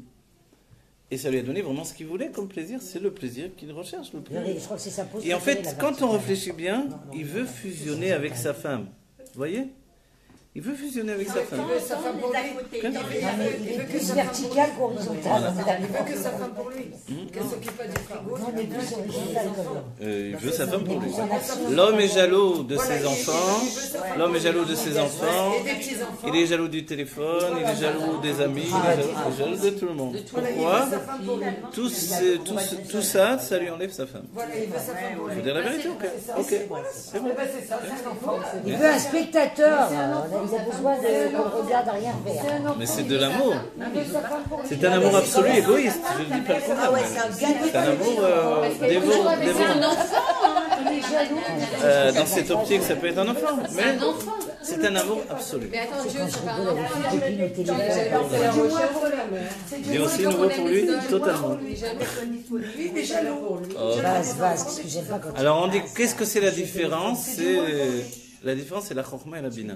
La bina est structurée sur les détails. Et même son plaisir, c'est un détail dans sa vie. La chorma, le plaisir... Non, je veux dire. La chorma, le plaisir, c'est pas un détail, c'est toute sa vie. Et tout ce qui... On va jusqu'au bout aujourd'hui, ok? Tout ce qui vient objecter son plaisir, c'est un ennemi. Et nous, on le ramène à la réalité, on le fait descendre. Toutes les fois où il y a quelque chose qui vient objecter à son plaisir, c'est un ennemi. Une galère, Voilà. il souffle. Ah, qu'est-ce qu'il souffle. Maman, qu'est-ce qu'il souffle. Il a gonflé des montgolfières tellement il souffle. J'habite pas loin de chez vous.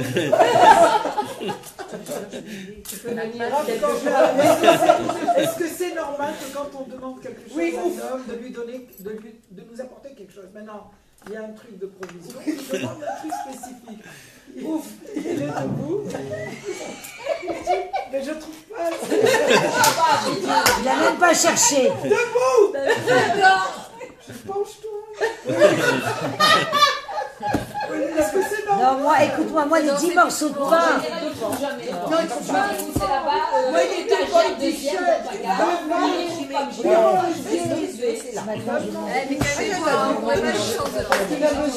Allez, on trouve les solutions. Non, mais en fait, on pourrait faire une belle C'est pas grave, le rabbi, il veut qu'on soit des cibras. Il veut qu'on soit des cibras, le rabbi. On repart avec des solutions, on met dans la cibra. C'est une obligation.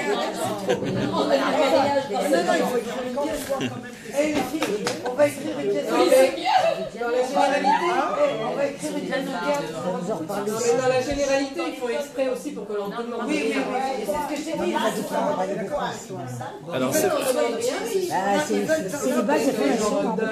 Qu'on est indispensable. Faut aller là, Alors maintenant, on va essayer d'aller vers la réalité. on va faire une pièce de théâtre. Comment la femme maintenant, compte tenu de tout ça, elle peut à la fois vivre dans le monde, avec tout ce qu'il y a à faire dans le monde, et l'homme ne peut pas nier qu'il y a énormément de choses à faire, il est bien content quand la femme s'occupe de ça, de ça. Dans notre génération, il y a un nouveau problème qui se greffe à la structure, c'est que les femmes ne sortent pas toutes seules. Elles s'en sortent pas toutes seules. Ah entre bon, guillemets. je je veux dire. suis pas d'accord avec vous.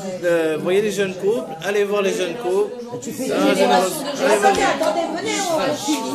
Allez voir les jeunes couples ou moins jeunes. Les femmes ont besoin de l'aide de leur mari pour les enfants, Ah oui, pour le ménage, pour la cuisine, etc. Ok, voilà. je suis pas d'accord là.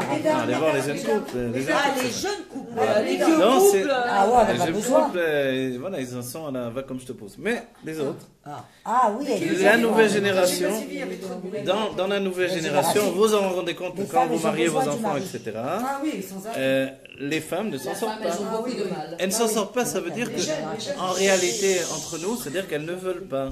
Elles ne veulent pas. Ok? Mais ne veulent pas.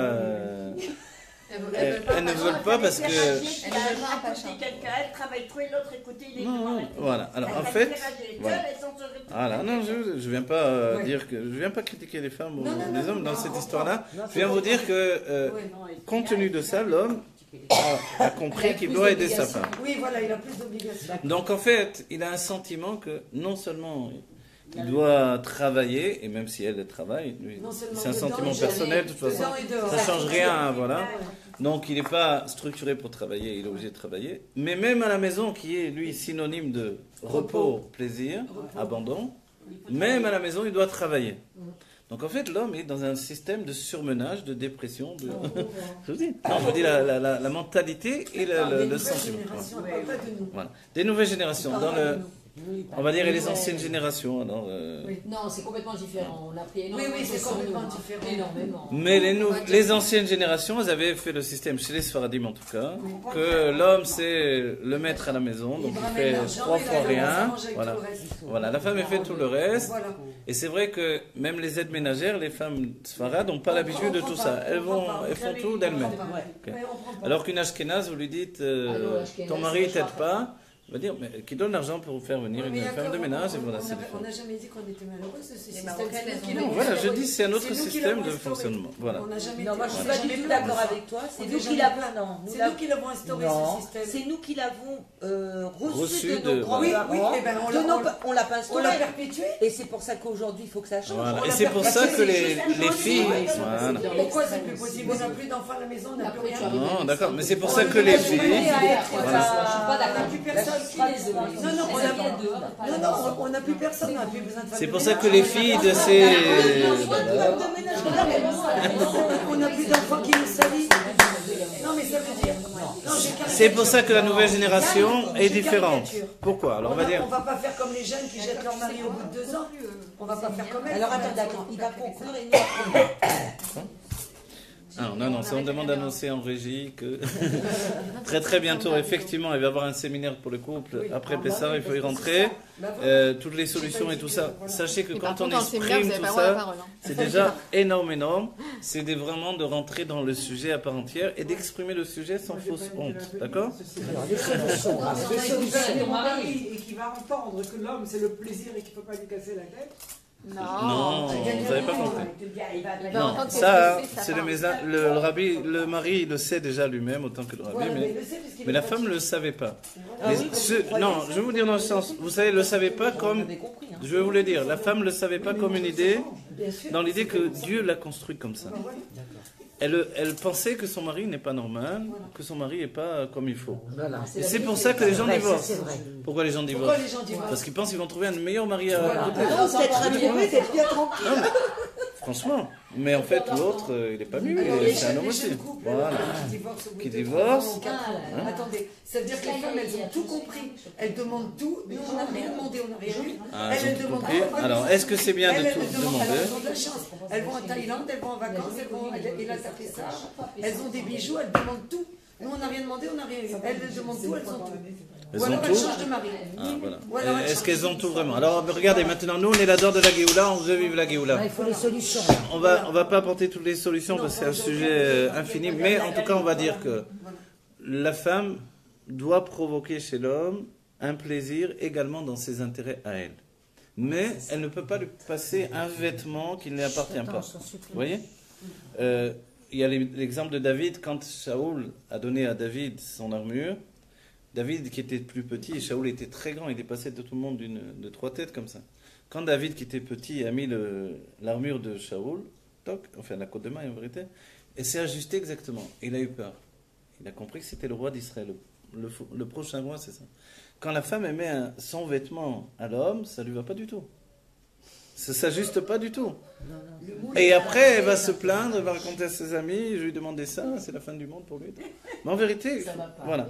Donc, si la femme veut arriver à toucher son mari par son point faible, on va dire, c'est qu'elle doit, découvrir quels sont ses plaisirs à lui, en dehors du plaisir qu'on a dit tout à l'heure. Il a d'autres plaisirs, c'est bien manger, peut-être. Et encore, attendez.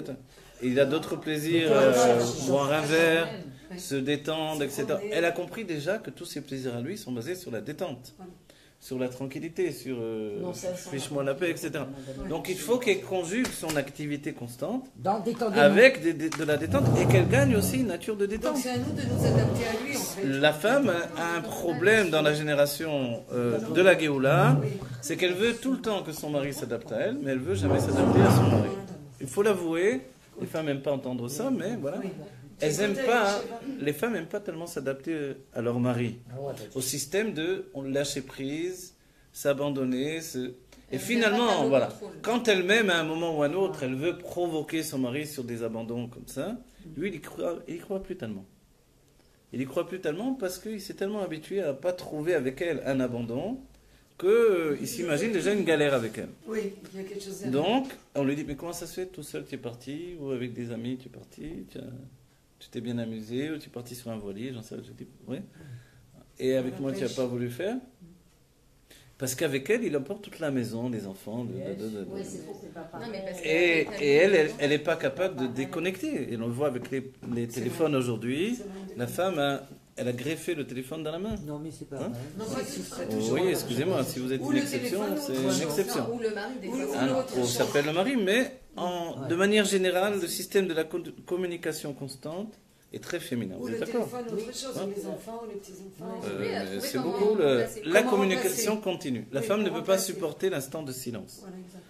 Sauf exception, les femmes ont besoin de de mouvement, du bruit, de la parole, de la musique, pas d'instant de silence. Et l'homme qui s'installe là-dedans fonctionne aussi avec ce système-là aussi. Donc on doit trouver, si on est bien d'accord, on doit réussir à trouver un pont entre deux êtres qui sont totalement à deux extrémités. D'accord? En fait, elle doit gagner au plaisir qu'elle doit trouver chez le mari, en l'entraînant de plus en plus à découvrir que dans sa vie à elle, c'est pas une vie de galère. On peut être heureux avec les enfants, on peut être heureux en famille, on peut être heureux en sortant ensemble. Il faut qu'elle découvre de plus en plus, et je vous le dis ça, on va dire plus ils vont vivre des années ensemble, et plus il faut aller dans ce chemin-là. Parce que c'est intégrer la Géoula dans la maison. Quand les enfants sont petits, il faut danser avec les enfants, il faut s'amuser, il faut le vivre ensemble. Mais la femme est toujours dans le devoir, n'oubliez pas. Comme elle est toujours dans le devoir, c'est elle qui va tout le temps dire il faut faire ci, il faut faire ça. Alors l'homme, il doit, lui, s'y prend sur lui d'apporter la Géoula dans sa maison, de dire venez, on arrête de... Donc la femme, finalement, elle va prendre des vacances dans la détente. Elle va prendre des vacances, elle va se rendre compte qu'elle ne doit pas attendre telle date ou tel moment ou tel truc, ou quand elle n'a plus de force pour faire les vacances. Parce que l'homme, il découvre assez souvent que quand la femme elle se retrouve seule avec lui, elle est épuisée. Donc, elle est épuisée. Donc, il a toujours... Non, les petits, vous êtes peut-être un cas particulier. Mais beaucoup de femmes, surtout le cas des femmes qui veulent tout faire d'elles-mêmes, et le ménage de Pessah, etc., dans les moments où le mari se trouve seul avec sa femme, elle est exténuée, quoi. Elle a deux doigts de s'endormir. Donc, il a devant lui... Hein? Non. Moi, je vous parle d'un cas de Géoula, où l'un et l'autre veulent trouver du bonheur ensemble. Voilà ce que le Rabbi dit, d'avoir la Géoula dans la maison. C'est une décision, on va dire, des deux côtés. Lui, l'homme, va se dire, ok, il faut que je me détraumatise. Je ne sais pas si ça se dit, mais je sorte de mon être l'idée que la femme, c'est uniquement la galère. Pourquoi? Parce que lui, il a attaché les années de vie avec sa femme, ça peut être 1 an, 2 ans, 3 ans, c'est aussi des années pour lui. Ou ça correspond à la maison, au ménage, au travail, aux courses aussi, aux enfants, c'est rentré dans ses gènes à lui que maintenant, c'est la femme, c'est ça quoi. Et quand il est venu il s'est mis à découvert pour lui proposer des moments de plaisir, très souvent, elle n'a pas le temps. Et quand elle arrive à dire après, ce soir on se retrouve tranquillement, à ce moment-là, elle est épuisée. Voilà. Et c'est là où l'homme, il cherche des portes de sortie, c'est vrai. Voilà. Et les portes de sortie, c'est les films, c'est ci, c'est ça, ok? Donc, la femme n'a pas le choix, je vous le dis entre nous. Elle doit... Non, alors, je vais vous dire la démarche. Vous savez ce que vous devez faire? Elles apprennent à se reposer. Je vais vous donner... Voilà. Je vais vous dire une chose. L'un des cas qui arrive, c'est que la femme a dénaturé l'homme dans son plaisir. Il y a l'homme qui est devenu un homme qui n'a plus accès à son propre plaisir. Okay? Donc, il n'a pas eu le temps dans son couple, dans les années de mariage, de trouver son propre plaisir. Parce qu'il a été tout le temps dans le service. Ah, je sais. Oui, mais la femme, elle doit prendre en compte d'arriver à trouver avec lui, finalement, ses centres d'intérêt pour un plaisir qui va lui faire de souffler dans les années et de ne pas attendre finalement qu'il arrive à un moment où finalement il n'a plus aucun plaisir parce que il n'a plus de plaisir parce qu'il n'a pas eu le temps d'installer pendant le temps du mariage des moments de plaisir personnel. Oui. Donc, finalement, c'est une tova pour la femme de le suivre de temps à autre. Oui, voilà, exactement. Mais elle, voilà, en allant vers lui, en allant vers lui, en découvrant. Elle lui donne l'envie de venir vers lui. Voilà, exactement. Et c'est ça la conjugaison. C'est-à-dire qu'à chaque instant, je dois me dire, est-ce que j'ai pas mangé l'autre en voulant qu'il vienne dans mon camp? Je peux le faire, mais c'est de l'égoïsme en réalité. Ouais.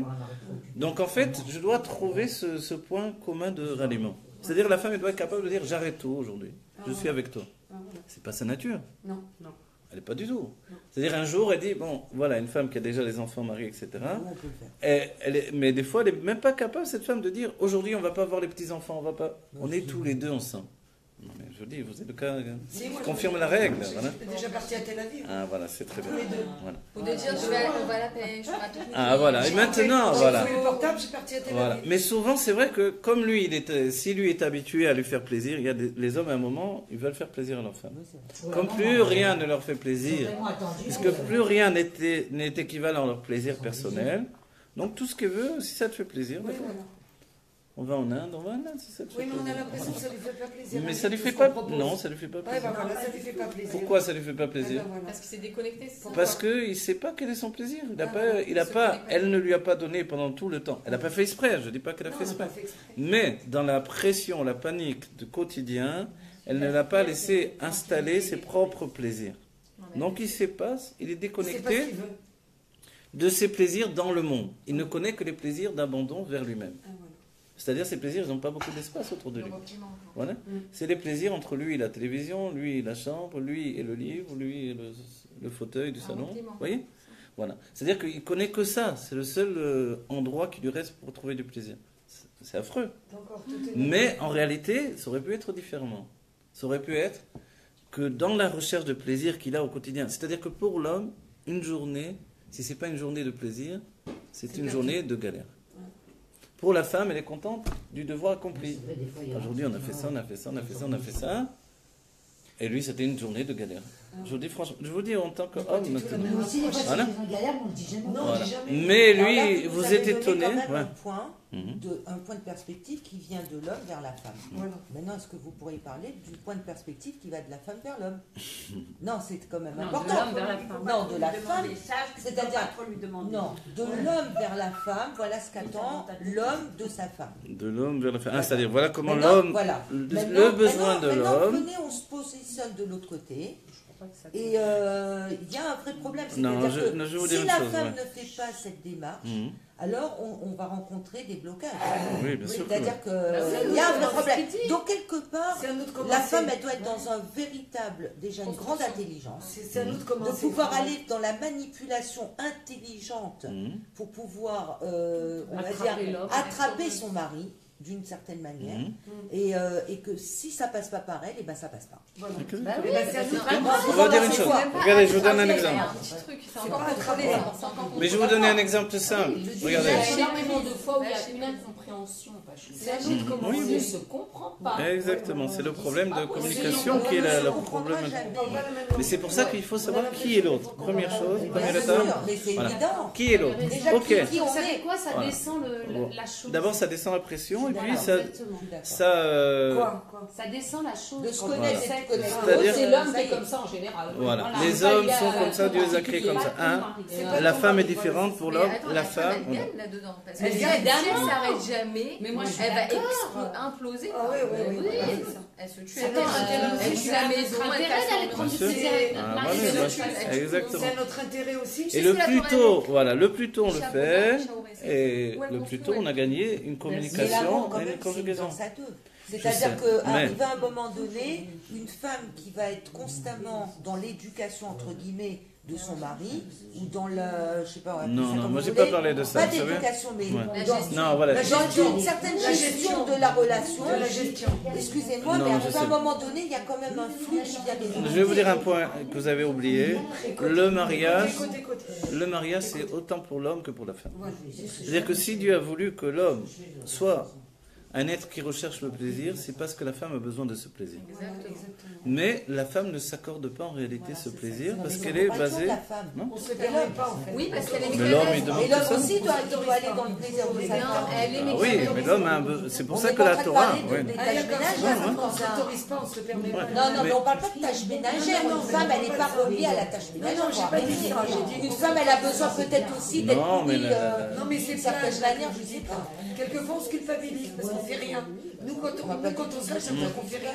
Et ne rien faire pour nous. Alors, mais là, c'est des différences d'éducation sur ce point-là. Mais par exemple, je vous donne un exemple. Sortir dans un canyon pour une femme, ça peut être un moment de plaisir. Pour l'homme, c'est un moment de galère. Sauf, et c'est là où vous voyez. Et je veux dire, sauf si au moment où ils sont dans le canyon ensemble, c'est un moment de détente. Et ça fait la différence. Je vous dis franchement. Or, la femme, même ce moment où elle est dans le canyon avec le mari, il se peut qu'elle en fasse un moment de stress. Beaucoup de femmes sont comme ça. Sauf si t'es détendu. Voilà, sauf si c'est un moment. Si pour lui, ça équivaut à un moment de détente avec elle, il n'en a rien à faire qu'il aille au canyon ou qu'ils aillent au bord de la mer où ça revient, ça équivaut au même truc. Parce qu'on peut se lâcher, se détendre au canyon aussi. Vous comprenez? Donc en fait, on prend un café de la maison. Puisque tout dépend de nous. Si vous voulez, mais des deux côtés. Dans le canyon. Mais je vous le dis franchement. On peut s'asseoir prendre un café dans le canyon. Et acheter un petit truc pour la maison, pour un livre, même si on a besoin de... Bien sûr. Mais je vais vous dire une chose. Vous voulez que j'arrête la caméra? Je conclus qu'on a la Géoula un petit peu clément. Je sais pas quoi. Un autre point. Oui, ça c'est les femmes. Tac, tac, arrête. Et du coup... On a coupé le fil. Ah là là. Mais voilà, mais ça c'était pas terrible. On est maltraité, hein? Mais c'est ça la fin. Il reste plus que la bénédiction. Je ne sais pas lequel des deux je vais prendre en pension. La femme, voilà, c'est les gens qui ont beaucoup d'argent, ils se marient, ils ont chacun son appartement. J'adore. Non, là voilà, que Dieu. D'abord, on va souhaiter une bracha pour chacun. Que Dieu bénisse tous les enfants d'Israël. Qu'on y arrive franchement. D'abord, le point de départ de tout, c'est d'évoquer les choses telles qu'elles sont et non pas telles qu'on les voudrait. Ok? Telles que les voudrait, on est tous d'accord. C'est notre système automatique. Telles qu'elles sont réellement dans la maison de chacun. Et que personne ne nous dit que c'est comme ça chez vous aussi, voilà, à part les femmes quand elles se plaignent de leur mari. Mais en fait, elles ont oublié de dire que tous les maris de la terre, Dieu les a créés comme ça. Ok. Plus ou moins lourdement, mais c'est comme ça. Non, il faut dire la chose. Il y a des niveaux. Jusqu'au niveau inerte de la... J'ai des niveaux de lourdeur. Voilà. Dans un niveau plus ou moins avancé d'autisme ou... J'ai une question. Est-ce qu'on peut donc demander à son mari des tâches ménagères, mais bien sûr pas la spongia et des machins comme ça. Je parle de nos cas, par exemple. Quand il va cuisiner, par moment, hein. Mais en ce moment, je sais pas, j'ai tendance à lâcher prise. C'est bien, c'est bien. Et de laisser beaucoup cuisiner. Bien sûr. Les meilleurs cuisiniers au monde, c'est les hommes, non? Mais est-ce que c'est bien? Les grands chefs, c'est des hommes, c'est pas les femmes. C'est bien. Bien sûr que c'est bien. C'est très très bien. Bien sûr. Combien de maris qui se plaignent? Mais c'est une mitzvah. Sachez que si le mari, par exemple, il fait à manger pour le Shabbat, c'est une mitzvah. Non, ouais. Je lui fais faire ça parce que je ne lui dirai jamais. Hein. Je vais lui donner la Oui, mais là, non. Il va écouter la caméra. Mais non, mais c'est magnifique. En fait, il faut effectivement lui donner de faire et ne pas lui donner de la pression, ne pas le mettre. Voilà. Donc, c'est bien, bien sûr. Toute l'idée, elle est simple. Que l'un et l'autre. Et c'est ce que Dieu est en train de faire. Quand on dit, mais les nouvelles générations, a priori, c'est la génération de la Géoula, dans laquelle on s'inscrit aussi. Le mari aide la femme à la maison. Et les femmes aident le mari dans le travail. En fait, c'est une association. D'accord? On n'a pas le choix, c'est une association, c'est Chorma et Bina. Sinon, c'est perdu d'avance. Chorma, il ne peut pas réussir tout seul, Bina ne peut pas réussir toute seule. Okay? Donc, le mari aide aux enfants, à la maison, et la femme aide dans le travail de l'homme, et on réussit ensemble. Et c'est une bénédiction de Dieu. Voilà. Donc, en fait, oui. Parce qu'elle me dit, il cuisine. Non, ça va de mon cas, mais je viens de savoir. Moi aussi, ça me fait un peu de la peine, parce qu'il cuisine quand il rentre le soir. C'est pas normal, il n'y a pas de manger, il est obligé de le faire. Ah non, ça c'est pas normal. C'est pas normal, c'est un scandale. Madame Pelouse, ça c'est à l'ancienne. Quand il vient du travail, moi aussi j'ai ressenti comme ça, il ne veut pas cuisiner ce soir,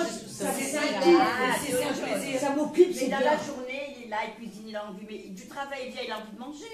Ah oui, j'adore manger, j'adore Madame Pelouse à l'ancienne. C'est à l'ancienne, mais c'est vrai qu'ils avaient leur mari en même temps, c'est vrai que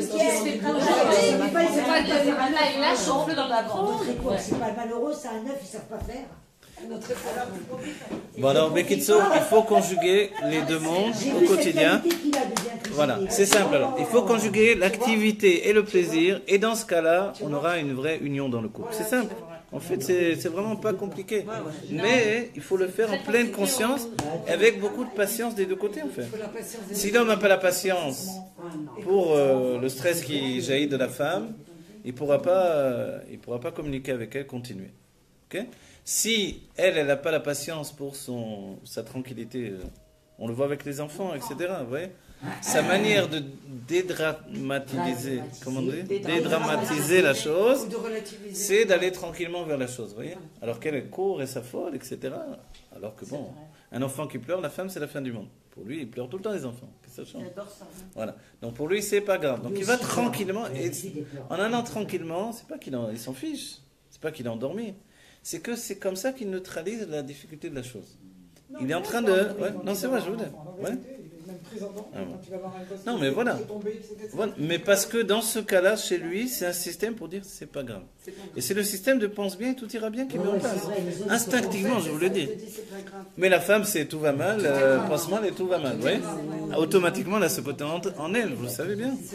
Donc, dès qu'il y a un petit truc, c'est la fin du monde. Attention, elle prévoit tout. Ah là là, la fenêtre, elle est là-bas à 8 km. Il peut monter. On ne sait jamais qui tombe de la fenêtre. S'il monte sur une échelle qu'il a mis sur la table, avec une chaise sur la table aussi, tu vois pas qu'il va monter là-haut, c'est dangereux, il faut mettre des barreaux. Donc elle s'inquiète de tout là-dedans. Et lui dit, mais quel rapport? Donc en fait, il faut associer parce que sinon, ça marche pas le couple. Le couple, c'est qu'elle aussi, elle est pnimiutatique dans la Torah. C'est qu'elle aussi, en fait, elle veut le plaisir au quotidien. Et on dit, qu'est-ce que l'homme apporte à la femme? C'est quoi son chiyuv d'après la Torah? Lui donner du plaisir. Mais très souvent, l'homme a un problème. Je vous donne une image, regardez. La femme fait savoir à son mari qu'elle a du désir.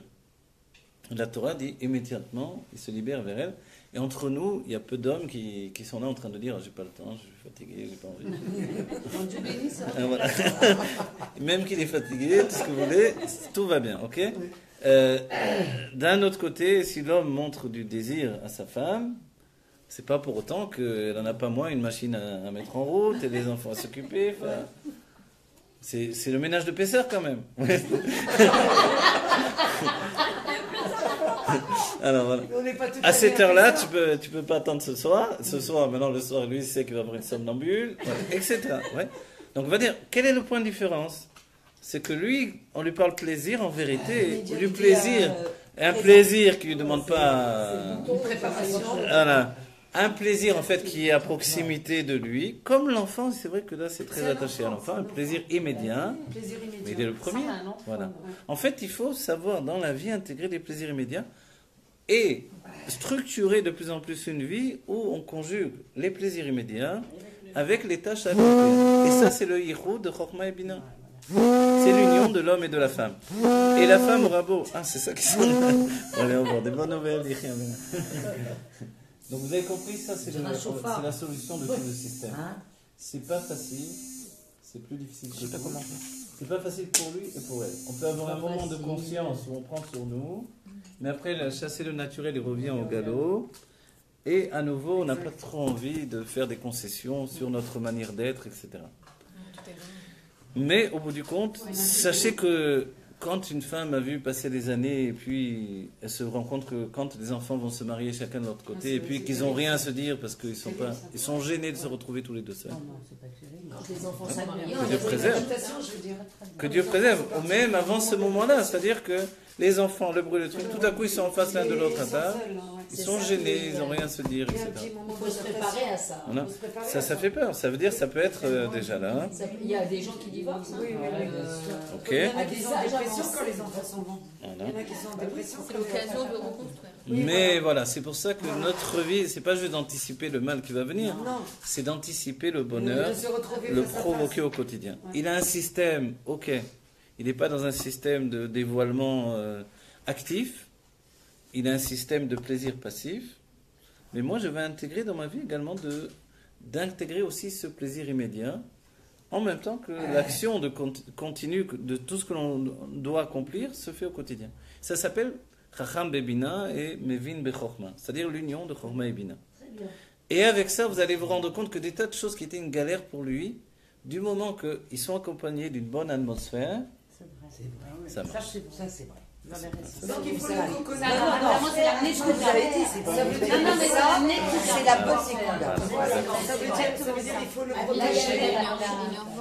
Il faut le protéger, il faut apporter son plateau. Finalement, sauf tout travail, c'est chez nous. Tout travail, c'est Et on a tout à gagner, c'est un lâcher. On pourrait dire que la femme, elle a tellement.